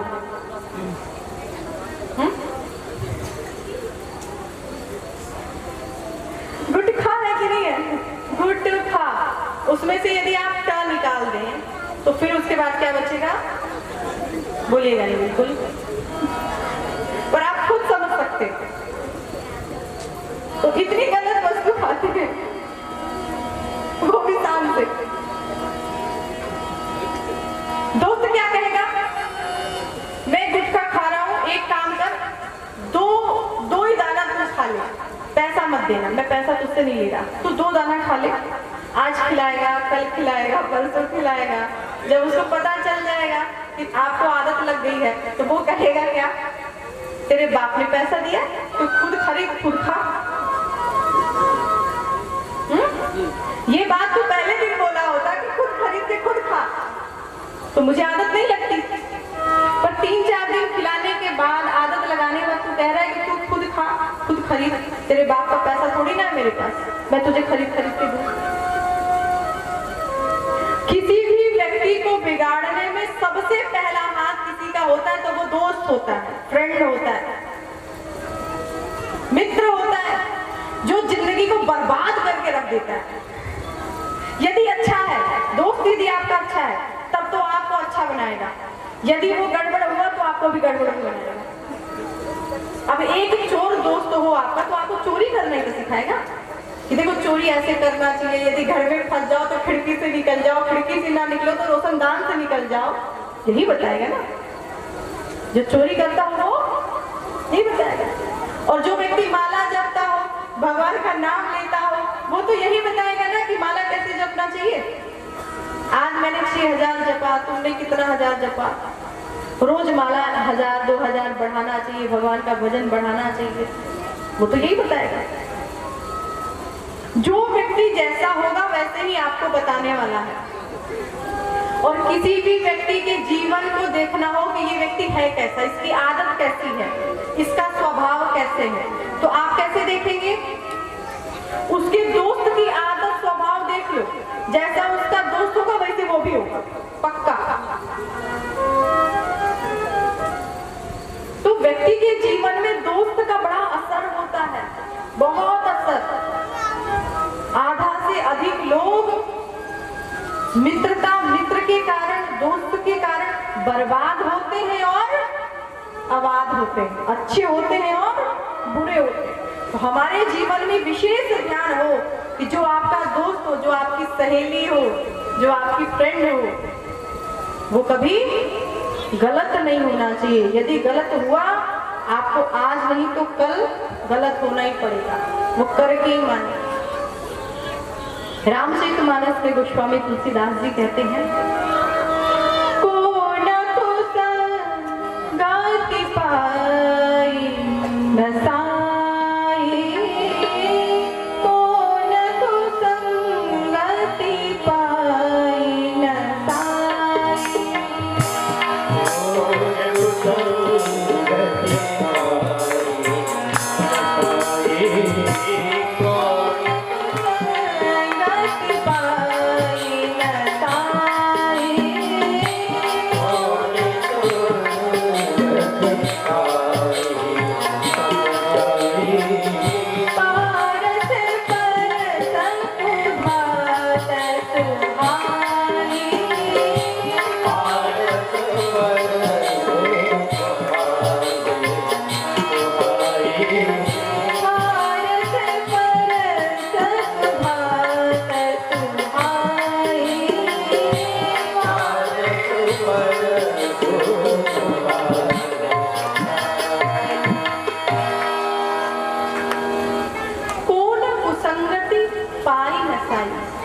गोस्वामी तुलसीदास जी कह रहे हैं, इस पूरी दुनिया में ऐसा कौन सा व्यक्ति है जिसको कुसंग मिल जाए और बिगड़े ना?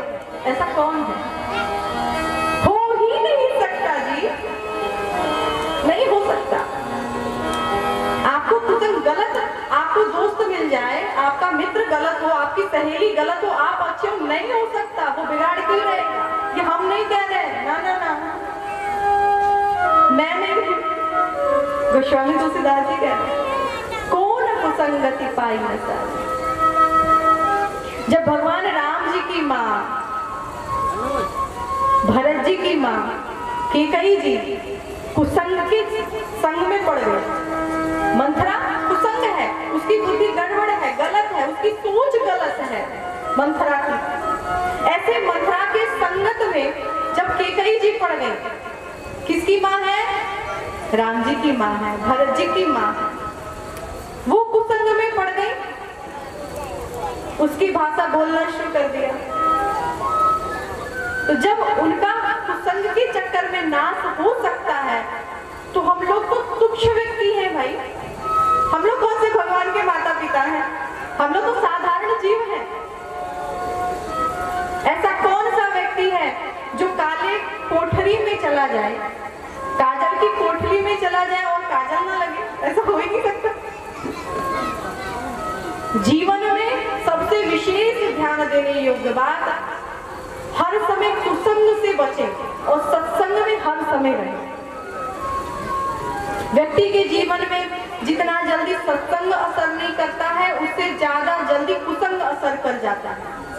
सत्संग असर करने में टाइम लगता है, पूजा पाठ करने में हमें टाइम लगेगा। हम सोचेंगे करें ना करें, क्यों करें, काहे करें, भगवान तो सुनते ही नहीं है। तो सत्संग जल्दी असर नहीं करता है, जितना जल्दी असर कुसंग कर जाता है। इसलिए सदैव कुसंग से हमें बच के रहना चाहिए। तो भगवान श्री राम जी एक अच्छे मित्र भी हैं। ऐसे भगवान श्री राम जी की कथा आइए हम सभी लोग श्रवण करें। गोस्वामी तुलसीदास जी ने रामचरितमानस का प्रारंभ किया है और गोस्वामी तुलसीदास जी ने रामचरितमानस प्रारंभ करते हुए सबसे पहले गोस्वामी तुलसीदास जी ने एक श्लोक बोला है। आइए हम सभी लोग मिलकर उस श्लोक को दोहराते हैं।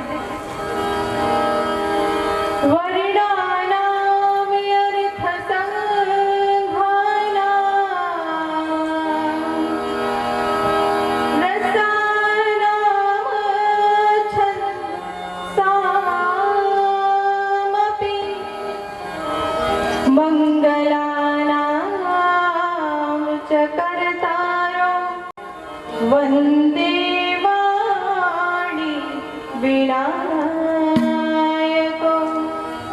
वंदे वाणी विनायको।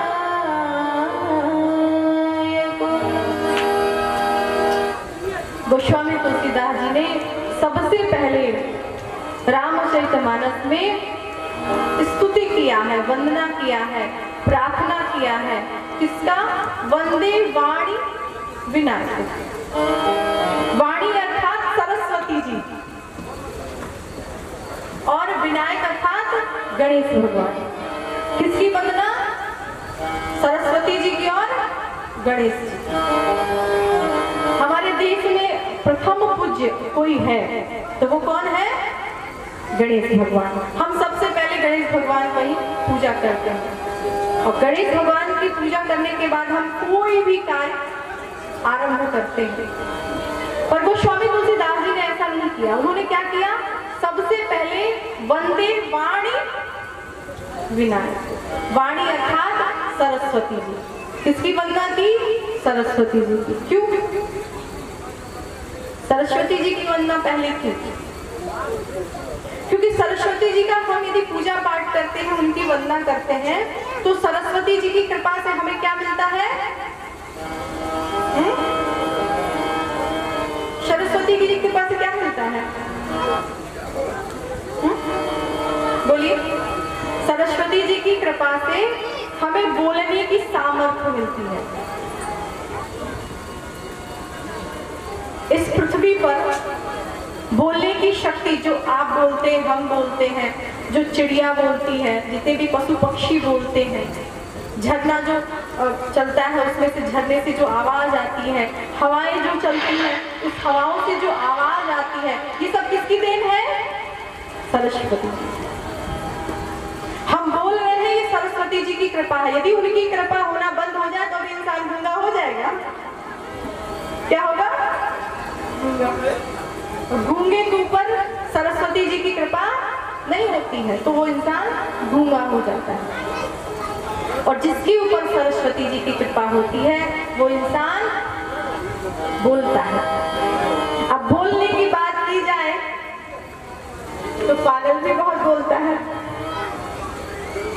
इतना बोलता है, कोई पागल हो इतना बोलता है, इतना बोलता है, बड़ों बड़ों की बोलती बंद कर देता है। इतना बोलता ही रहेगा। तो जो व्यक्ति पागल होता है ना, उसके ऊपर सरस्वती जी की कृपा होती है, पर गणेश भगवान की कृपा नहीं होती है। क्यों? क्योंकि जब गणेश भगवान कृपा करते हैं तो हमें क्या देते हैं? गणेश भगवान कृपा करते हैं तो हमें बुद्धि देते हैं। क्या देते हैं? जब से कथा हो रही है ना, आपकी चुप्पी से हम परेशान हैं।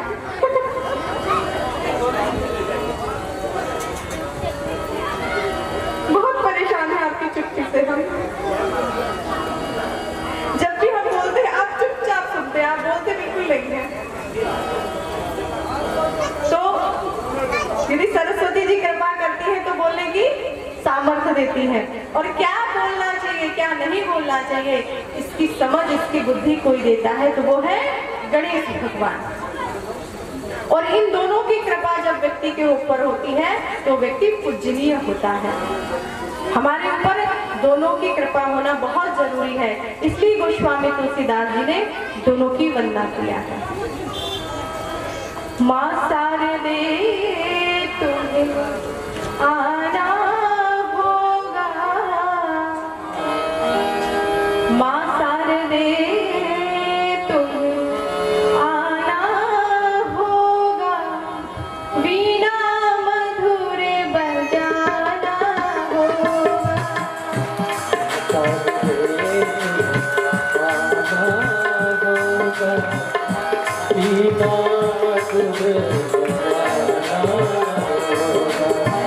वीणा मधुर बजाना होगा,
श्लोक में श्री सरस्वती जी की वंदना किया है, श्री गणेश जी की वंदना किया है।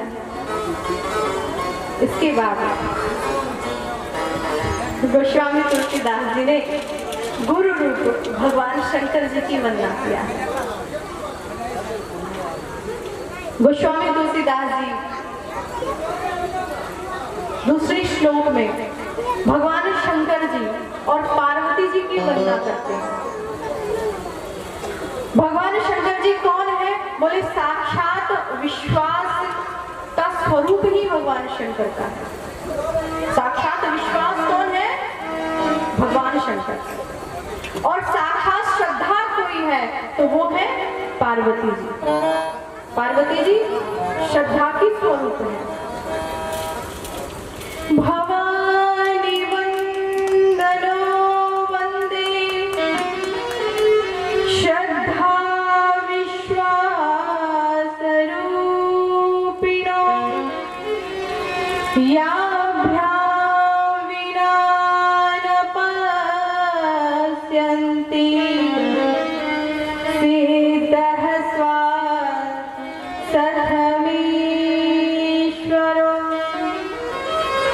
भवानी शंकरो वंदे श्रद्धा विश्वास रूपिणो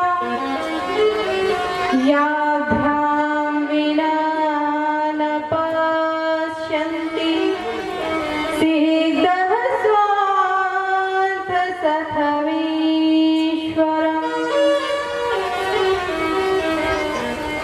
गोस्वामी जी कहते हैं भगवान शंकर जी साक्षात विश्वास के स्वरूप है। हमारे जीवन में विश्वास होना बहुत जरूरी है।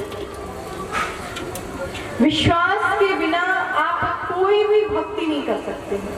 आपका धर्म कोई भी हो, पर उस धर्म के मूल में विश्वास होना बहुत जरूरी है। भगवान के ऊपर हम विश्वास करते हैं। विश्वास जो होता है ना, यह एक बार किसी व्यक्ति के ऊपर हो जाए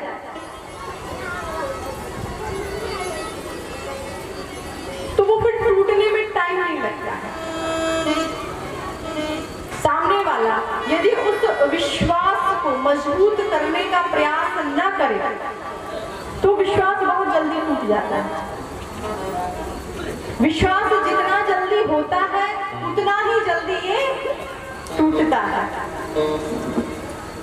विश्वास जितना जल्दी, हमारा रिश्ता कोई हो, संबंध हमारा कोई हो और उसमें विश्वास होना बहुत जरूरी है। या वो पति पत्नी का संबंध हो, या बाप बेटे का संबंध हो, या गुरु शिष्य का संबंध हो, या भक्त भगवान का संबंध हो, संबंध कोई हो, पर उस संबंध के मूल में यदि विश्वास नहीं है तो वो संबंध चलने वाला। जितने व्यक्ति के बीच में संबंध हो, या वो 2 व्यक्ति हो, 3 हो, 4 हो, 5 हो, 10 हो, उन व्यक्ति के बीच में यदि विश्वास नहीं है, संबंधों के बीच में, तो वो रिश्ता चलने वाला। और हर व्यक्ति को ये ध्यान देना चाहिए, यदि 2 व्यक्ति हैं तो दोनों को ध्यान देना चाहिए, 10 हो तो 10 को ध्यान देना चाहिए कि हमारा विश्वास जहां पर है वहीं पर बना रहे, टूटे ना, हटे ना। क्योंकि फिर यदि विश्वास टूट जाता है ना तो फिर दूसरी बार होता नहीं है। टूटने के बाद कोई रस्सी हो, यदि वो टूट जाए तो वो क्या, वो फिर से जुड़ेगी? जोड़ने का आपने प्रयास किया ना, उसको फिर भी बीच में गांठ आ ही जाती है। जब तक वो गांठ लगेगी नहीं तब तक वो, तो जिस व्यक्ति ने एक बार विश्वास तोड़ दिया तो मन में ही रहता है, इसने एक बार किया ना तो दूसरी बार भी कर सकता है। आप 1 रुपए की चोरी करो या 1000 की करो, चोरी तो चोरी होता है ना। और जिसने एक बार कर लिया, क्या गारंटी है कि वो दूसरी बार नहीं करेगा? वो दूसरी बार भी करेगा। एक बार किसी ने विश्वास तोड़ दिया, आपने फिर विश्वास किया, वो फिर से तोड़ेगा। विश्वास कभी भी हमें भगवान के प्रति यदि हम करें तो उस विश्वास को कभी टूटने नहीं देना चाहिए। और इस संसार में आप कहीं भी विश्वास करके किसी के ऊपर देख ले, वो टूटेगा अवश्य, पर यदि परमात्मा से आपने विश्वास कर लिया तो वो कभी टूटने वाला नहीं है। विश्वास कभी टूटता नहीं यदि वो परमात्मा से। और बिना विश्वास के इस धराधाम पर, इस पृथ्वी पर कोई भी धर्म नहीं हो सकता, भक्ति नहीं हो सकती। बिनु विश्वास भगति नहीं, तेहि बिनु द्रवहि न राम, राम कृपा बिनु सपने हो जीवन लह विश्राम। बिनु विश्वास भगति नहीं। यदि आप भगवान के भक्त हैं, यदि आप भक्ति करते हैं तो उसके मूल में विश्वास होना बहुत जरूरी है। यदि विश्वास नहीं तो बिनु विश्वास भक्ति, आप भक्ति नहीं कर सकते ना ना। इसका मतलब आप केवल भक्ति का ढोंग कर रहे हैं, नाटक कर रहे हैं, पर आप भक्ति नहीं कर रहे। भक्ति आपके जीवन में है, इसके पहले आपके जीवन में क्या आएगा? विश्वास आएगा। आप भगवान पर विश्वास करेंगे, वो जो भी करेंगे वो सब अच्छा करेंगे। हमारे देखने से अच्छा नहीं पर उनके देखने से अच्छा है। हो सकता है उनके नजरिया हमारे नजरिया में फर्क, मेरे लिए वो अच्छा है। भगवान जो भी करेंगे अच्छा करेंगे। भी आप उससे हमें दुख हो या उससे हमें सुख हो, परमात्मा के ऊपर विश्वास रखिए। ये नहीं कि भगवान से आपने कहा कि प्रभु अच्छा अच्छा हो जाए और यदि गड़बड़ हो जाए तो आप कहें नहीं नहीं भगवान तो है ही नहीं, मैंने तो बोला था अच्छा करने को, गड़बड़ कैसे हो गया? विश्वास रखिए। इन्होंने भी कुछ गड़बड़ किया है, इसका अर्थ है इससे भी ज्यादा अच्छा करने वाले हैं। विश्वास।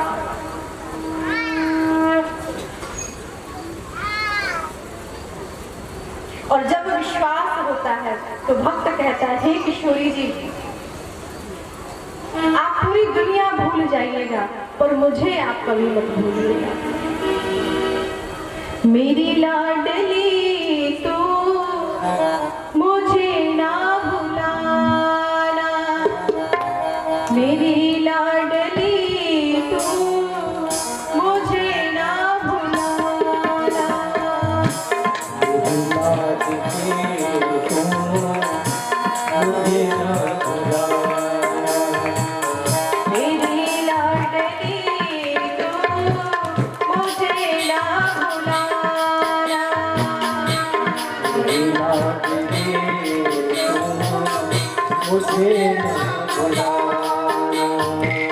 चाहे भूल जाना ये सारा जमाना, चाहे भूल जाए सारे जमाना,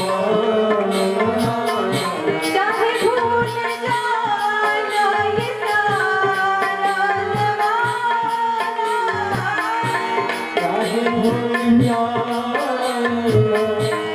सारे जमाना। मेरी लाडली तू मुझे ना भुलाना,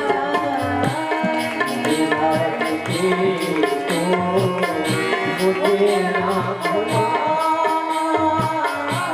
मेरी लाडली तू मुझे ना भुलाना, मेरी लाडली तू मुझे ना भुलाना।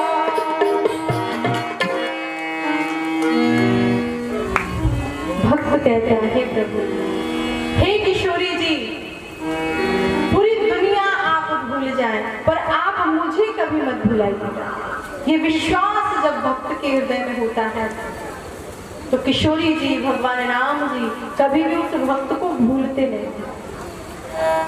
और विश्वास होना ही भक्ति की प्रथम सीढ़ी है।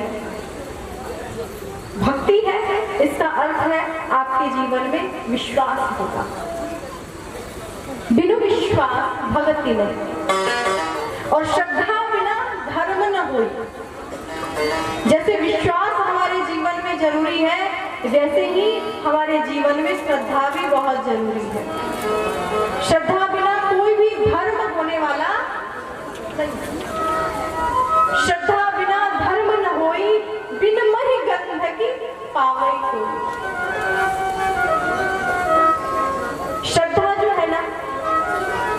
ये भक्त के जीवन में घटती और बढ़ती रहती है, घटती और बढ़ती है। जैसे यहाँ पर ही राम जानकी मंदिर है, मनोकामना मंदिर है। आप कोई भी मनोकामना लेके आते हैं, मंदिर की मनोकामना है, भगवान आपकी सारी मनोकामना सुनेंगे। तो आप कोई मनोकामना लेके आते हैं कि हे प्रभु मेरी 4 मंजिला के घर बन जाए। भगवान से कह के गए यदि 4 मंजिला घर बन जाएगा तो क्या करेंगे? बोले हाँ 51-21 की प्रसादी चढ़ा देंगे, 2 अगरबत्ती जला देंगे। आपने टाइम भगवान को दे रखा है कि 1 महीने में प्रभु बन जाना चाहिए। यदि 1 महीने के अंदर बन गया तब तो आप खुश हो जाएंगे। भगवान है, भगवान सुनते हैं, यहाँ मनोकामना पूरी होती है, इच्छाएं पूरी होती हैं, आप खुश हो जाएंगे। और यदि नहीं हुआ तो यदि हो गया तब तो आपकी श्रद्धा बढ़ जाएगी भगवान के प्रति। आप भगवान को और मानने लगेंगे और पूजा पाठ और भक्ति करने लगेंगे। और यदि भगवान ने नहीं किया तब आप क्या करेंगे? भगवान है ही नहीं, भगवान सुनते ही नहीं है, क्यों जाए, कहाँ जाए, जाएंगे ही नहीं, दर्शन ही नहीं करेंगे, पूजा ही नहीं करेंगे। तो जो श्रद्धा होती है ना ये घटती और बढ़ती है, बढ़ भी जाती है और घट भी जाती है, पर विश्वास कभी घटता बढ़ता नहीं है। भगवान शंकर जी जो हैं वो विश्वास के स्वरूप हैं और पार्वती जी श्रद्धा के स्वरूप हैं। इन दोनों की वंदना गोस्वामी तुलसीदास जी ने किया है और इन्हीं के स्वरूप में गोस्वामी तुलसीदास जी ने गुरु की वंदना किया है। भगवान शंकर जी क्या है? गुरु है। तुम त्रिभुवन गुरु वेद बखाना, तुम त्रिभुवन गुरु वेद बखाना,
तुम त्रिभुवन गुरु वेद बखाना, भगवान शंकर जी तीनों लोक के गुरु हैं।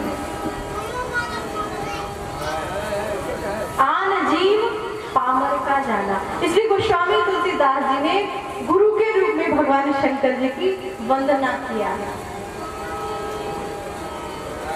और हनुमान जी को भी गुरु कहा गया है।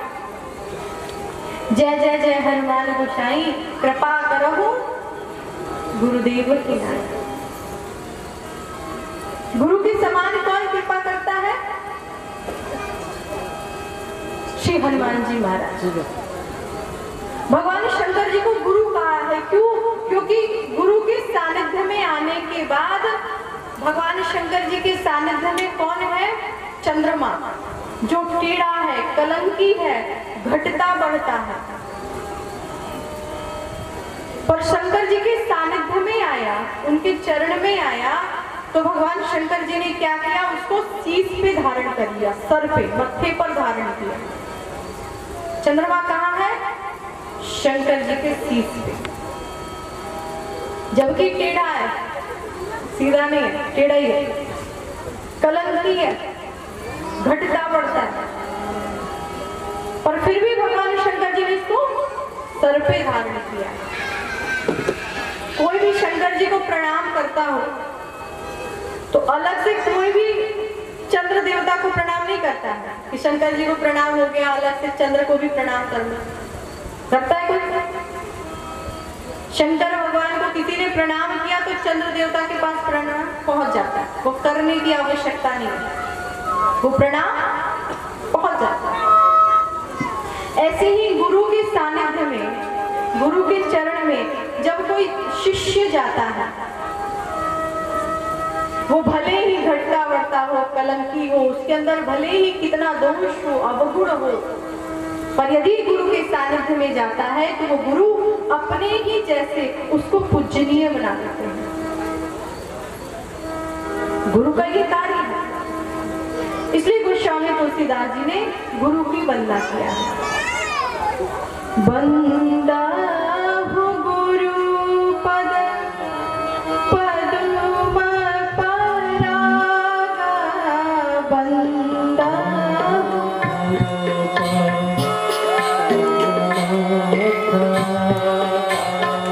वंदा हो गुरु पद पदुम परागा, वंदा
गोस्वामी जी ने गुरु की वंदना की, बंदम गुरु पद पदुम परागा।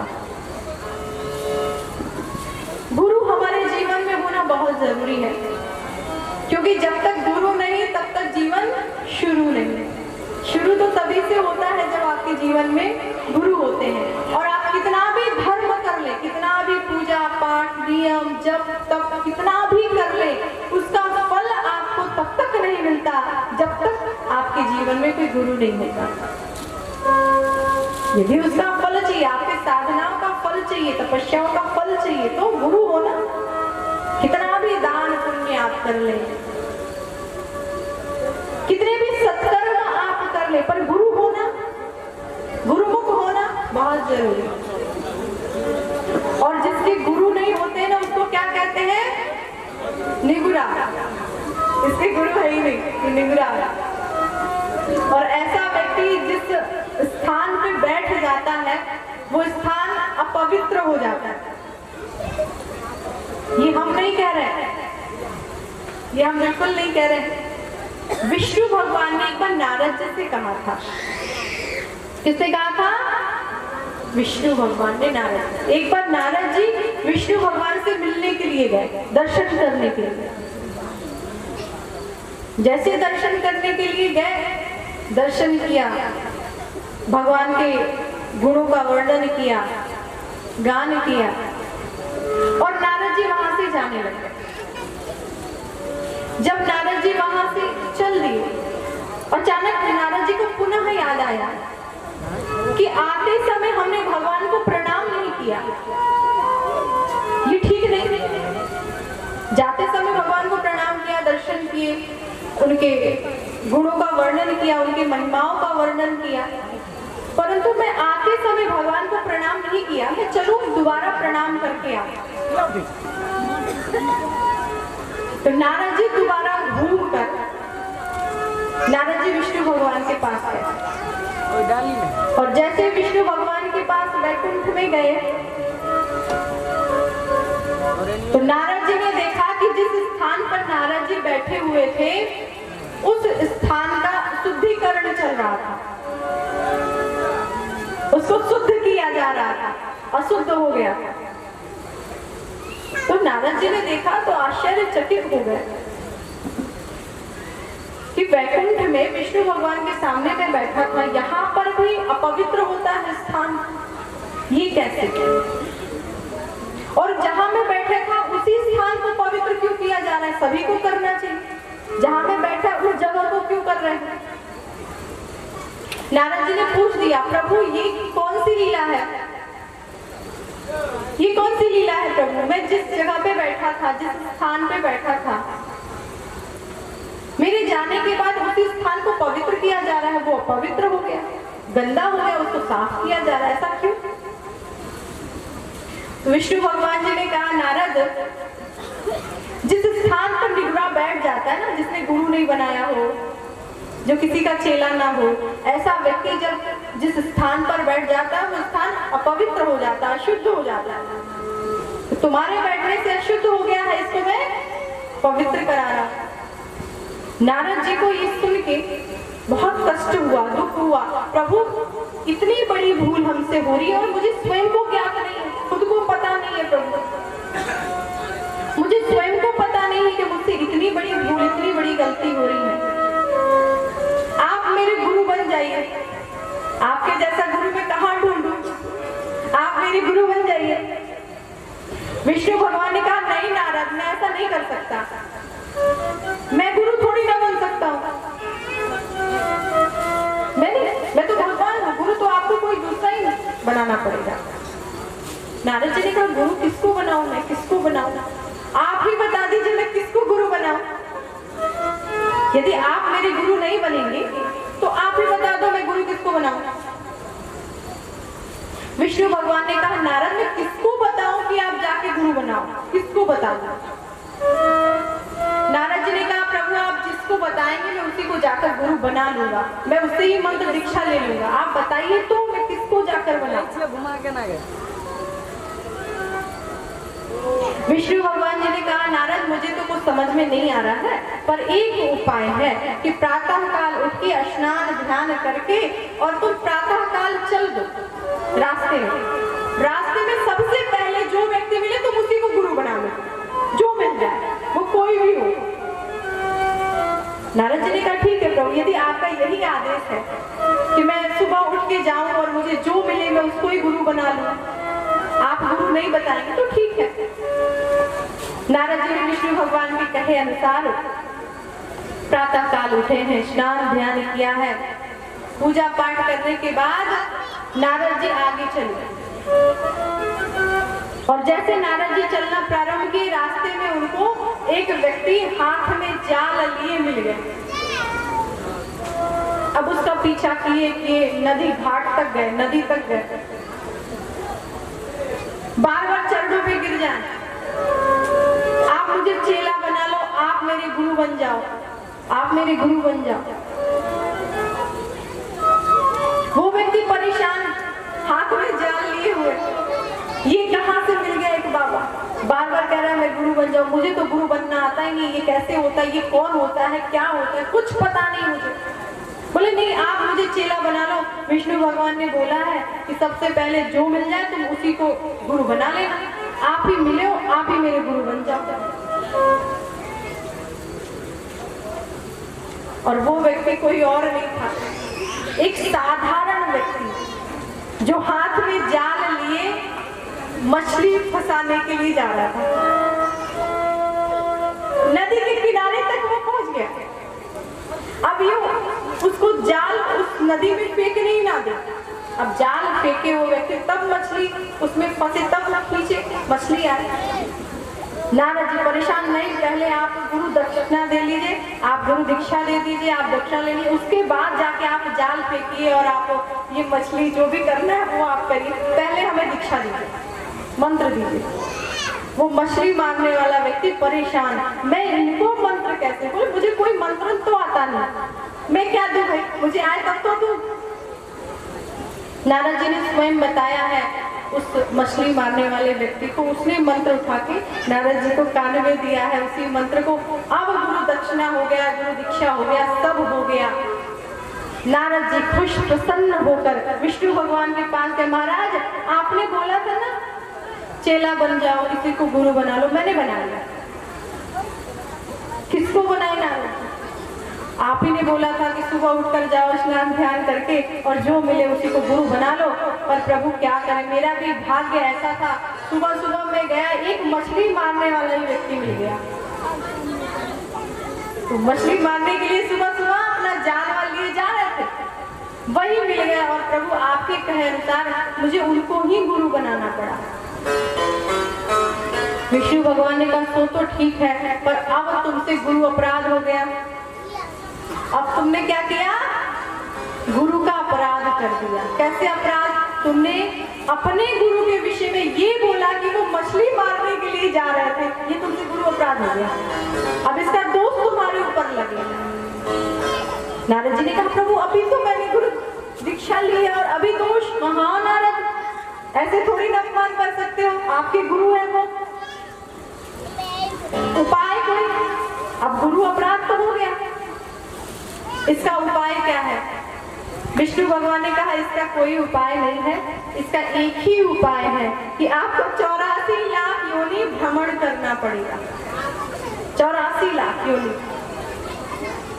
नारद जी ने कहा प्रभु ये तो अच्छा, मैंने दीक्षा लिया, पहले तो दीक्षा लिया, अब 84 लाख योनि का भ्रमण करूं मैं, और कोई उपाय? विष्णु भगवान ने कहा हाँ एक उपाय है, आप अपने गुरु के पास जाओ और गुरु से कहो, गुरु यदि कोई आपको उपाय बता दे तो आपकी मुक्ति है। नारद जी दौड़े दौड़े गुरु के पास गए, वो मछली मारने वाला जो व्यक्ति है उसके पास दौड़े, गुरु जी बहुत बड़ा अपराध हो गया मुझसे, क्षमा कर दीजिए गुरु जी। उसने कहा कि आपसे कौन सा अपराध हो गया, आपने क्या किया? नारद जी ने कहा मैंने जाकर विष्णु भगवान से बोल दिया कि एक मछली मारने वाले व्यक्ति को मैंने गुरु बना लिया। उसने कहा ये तो सही बात है, मैं सच में मछली मारता हूँ, मैं जाल में मछली सच में फंसाता हूँ, ये तो तुमने सही बोला, ये तो गलत नहीं है। नारद जी ने कहा नहीं, विष्णु भगवान ने कहा है तुमसे गुरु का अपराध हो गया, तुमने ये बोला क्यों? ये अपराध हो गया, इस कारण तुम्हें 84 लाख योनि भ्रमण करना पड़ेगा।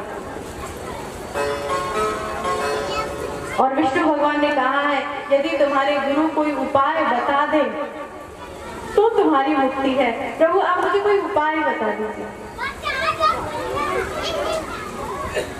क्या करूं मैं?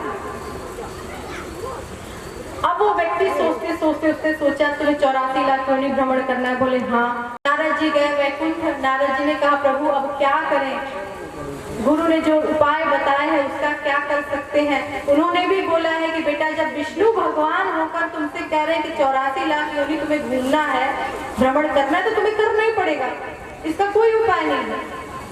पर हे प्रभु मैं ये चाहता हूँ कि आप एक बार ये बता दें कि मुझे कहाँ कहाँ क्या क्या बनना है, आप एक बार बता दें, नक्शा बता दें। आप 84 लाख योनि भ्रमण करना है हमको, आप ये बता दीजिए कि कहाँ कहाँ मैं क्या क्या बनूंगा, कहाँ मैं गधा बनूंगा, कहाँ मैं बंदर बनूंगा, कहाँ मैं कुत्ता बनूंगा। मतलब ये 84 लाख योनि में जितने भी जीव जंतु होते हैं, ये सारे जीव जंतु में कहाँ कहाँ कैसे कैसे बनूंगा, ये आप मुझे बता दें।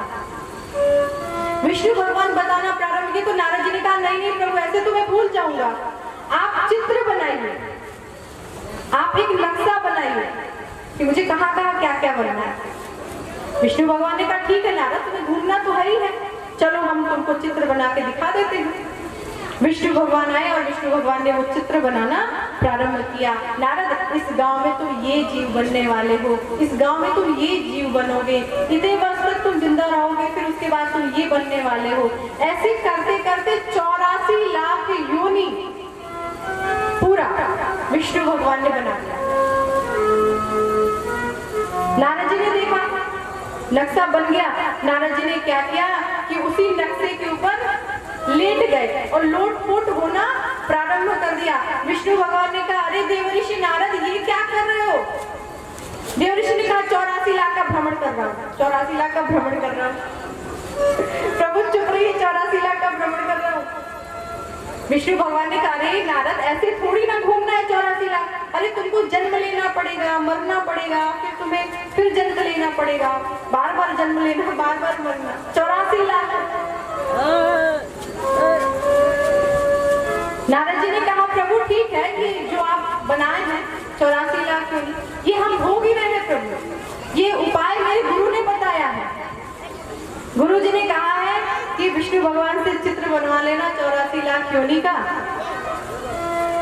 उस योनि को भी भगवान विष्णु ने ही बनाया है और इसको भी आपने ही बनाया है। वहां भी भोगने वाला हम ही है, यहाँ पर भी भोगने वाले हम ही है। प्रभु हो गया ना 84 लाख योनि, भ्रमण कर लिया हमने, उसको भी आपने बनाया, इसको भी आपने बनाया, हो गई मेरी मुक्ति।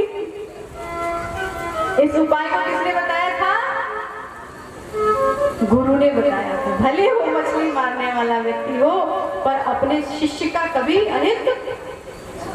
तो गुरु जब हमारे जीवन में आ जाए ना, तो उनकी कभी भी निंदा नहीं करनी चाहिए, कभी निंदा। आपका तो परम सौभाग्य है कि आपको इतने अच्छे महापुरुष का सानिध्य मिला है, आपने गुरु दीक्षा लिया है। पर यदि किसी साधारण व्यक्ति को भी हम गुरु बना लें, तो बनाने के बाद कभी भी हमें उनकी बुराई नहीं करना चाहिए। इसलिए हमारे जीवन में गुरु होना अति आवश्यक है। वो देवऋषि नारद ही क्यों ना हो, उनको भी गुरु बनाना पड़ा। गुरु बिनु भावनिधि तरई न कोई, गुरु बिनु भावनिधि तरई न कोई,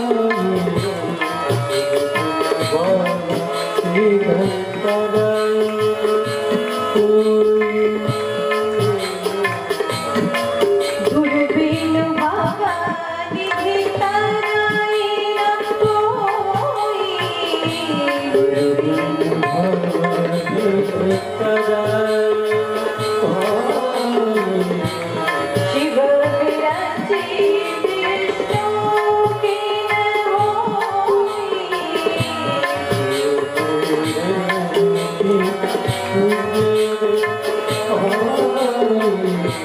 गुरु बिनु भावनिधि तरई न कोई।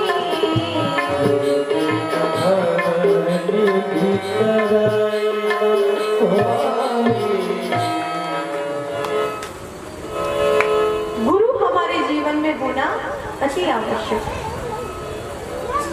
गुरु के बिना आप भव सागर से पार नहीं जा सकते हैं। वो ब्रह्मा विष्णु महेश ही क्यों ना हो, उनको भी गुरु बनाना पड़ता है। नारद जी ऐसे देवऋषि हैं, विष्णु भगवान से मिलते हैं, शंकर भगवान तक जाते हैं, उनके गुणों का चर्चा करते हैं, दर्शन करते हैं, लीलाओं का दर्शन करते हैं, उसके बाद भी उनको गुरु बनाना पड़ा। इसलिए हमें भव सागर से पार जाना है, तो यह सबसे ज्यादा जरूरी है कि हमारे जीवन में गुरु हो। गुरुदेव दया करके, गुरुदेव दया करके मुझे अपना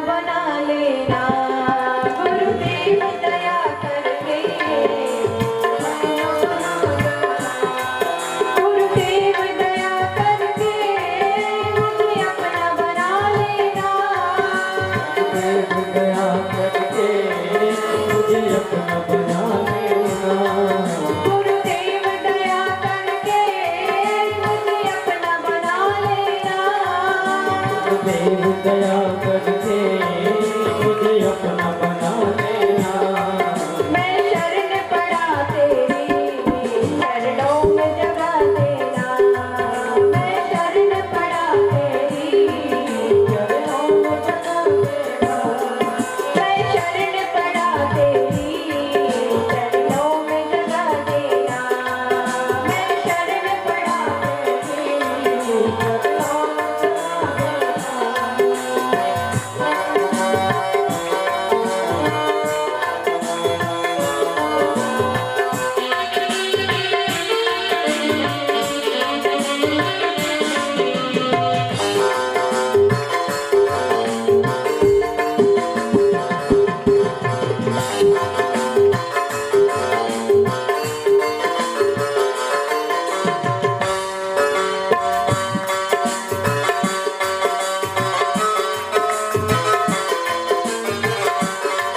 करुणानिधि नाम तेरा करुणा दिखलाओ करुणानिधि नाम तेरा करुणा दिखलाओ तो।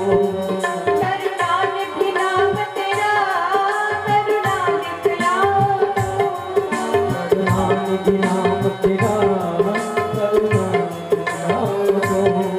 खोया हुआ भाग्य मेरा है रात जगाओ खोया हुआ भाग्य मेरा हे रात जगाओ तो।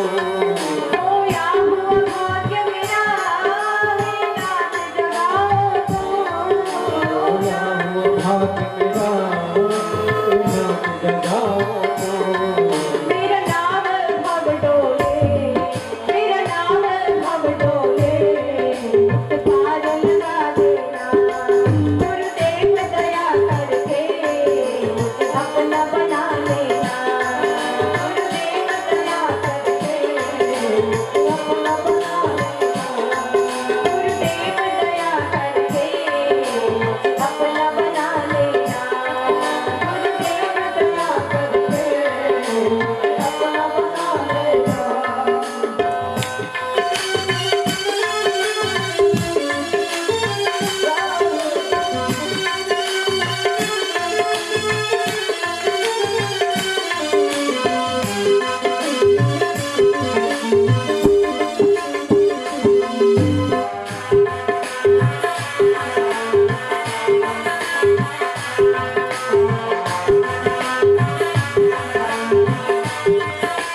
तुम सुख के सागर हो मन के सहारे हो।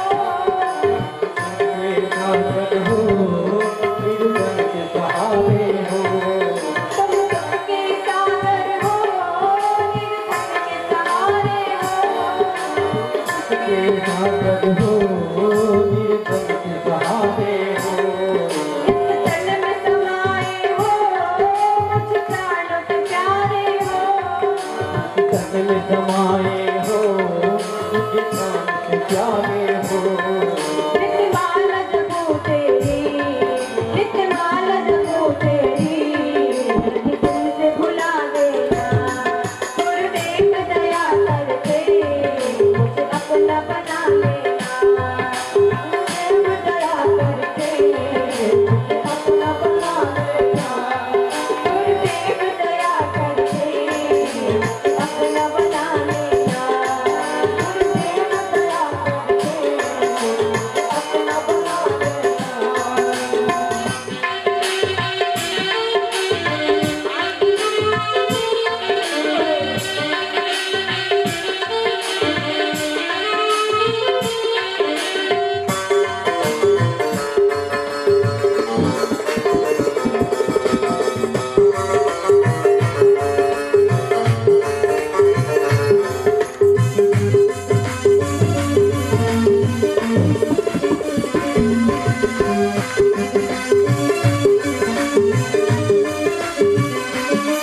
मैं पापी कोटिल हूँ कोई मेरा है।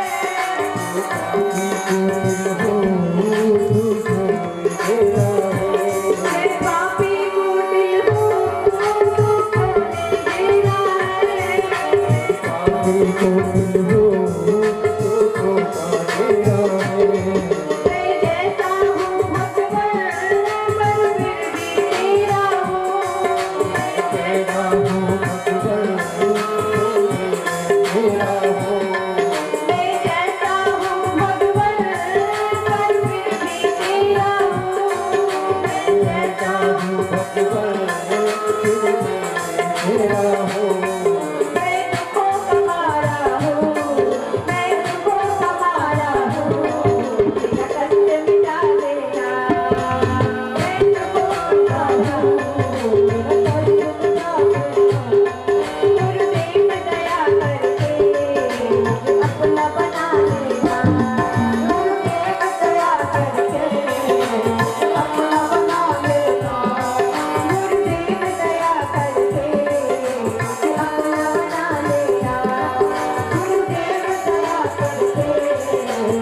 बोले गुरु भगवान की, बोले सतगुरु सरकार की।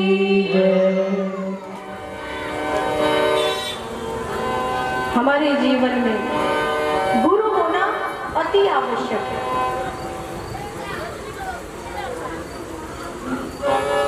आपने एकलव्य का नाम सुना होगा। एकलव्य एक ऐसे शिष्य थे कि द्रोणाचार्य ने उनको अस्त्र विद्या नहीं दिया, उसके बाद भी उन्होंने एक द्रोणाचार्य की मूर्ति बनाई और उनको ही गुरु मानकर उन्होंने सारे अस्त्र शस्त्र को सीखा था। और यहाँ तक कि गुरु दक्षिणा में एकलव्य ने अपने गुरु को अंगूठा ही काट कर दे दिया। एकलव्य ने बोला द्रोणाचार्य से, हे प्रभु, मैं आपको गुरु मानकर मैंने शिक्षा अध्ययन किया है, आपको गुरु मानकर मैंने अस्त्र शस्त्र की विद्या अध्ययन की है, आप गुरु दक्षिणा में कुछ चाहिए तो मांग लीजिए। द्रोणाचार्य ने कहा, यदि गुरु दक्षिणा ही देना है तो तुम अंगूठा ही दे दो।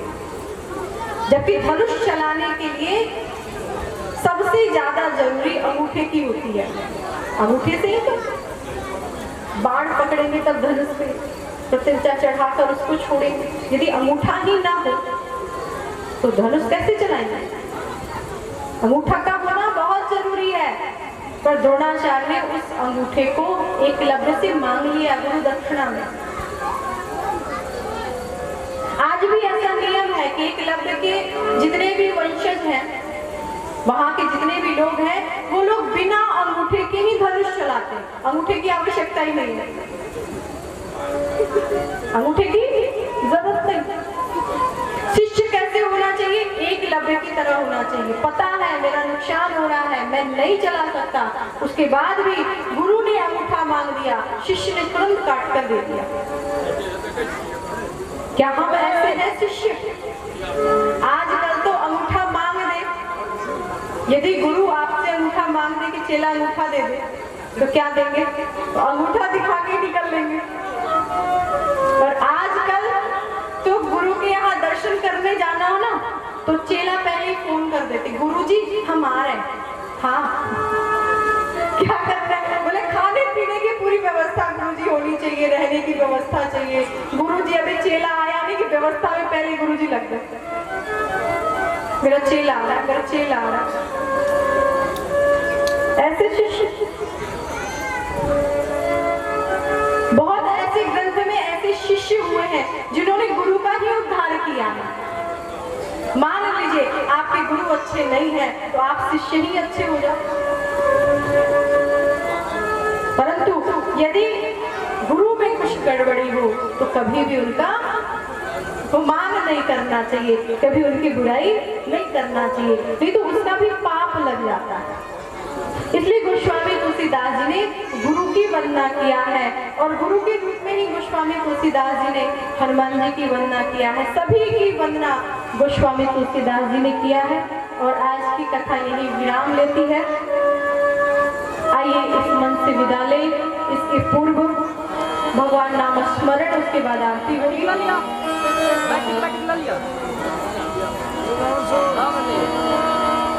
हरे राम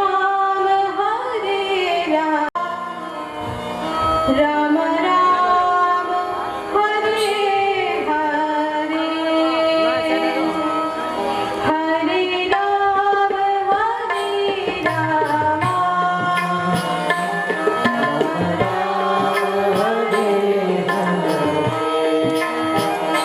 हरे कृष्ण हरे कृष्ण,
पंचदशमे पंचदशमे सप्तदशमे सप्तदशमे नवदशमे एकविंशतिशमे हरिः ओम् जगदेन गर्भन्ताम् तदोम उपरान्त मंत्र पुष्पांजलि समर्पयामि हरिः ओम् जगदेन पुष्प से दो दियो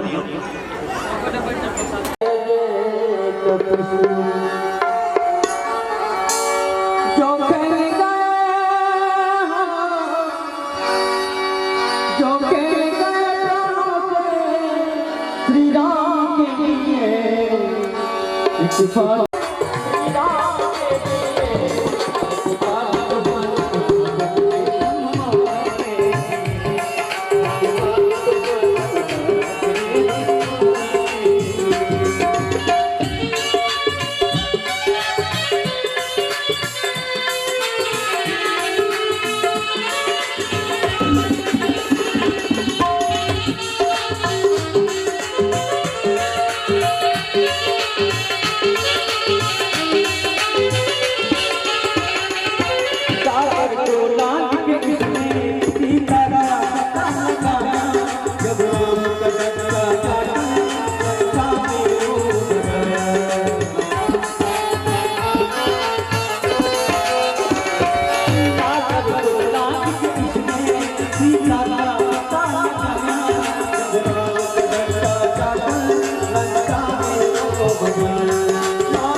Bye.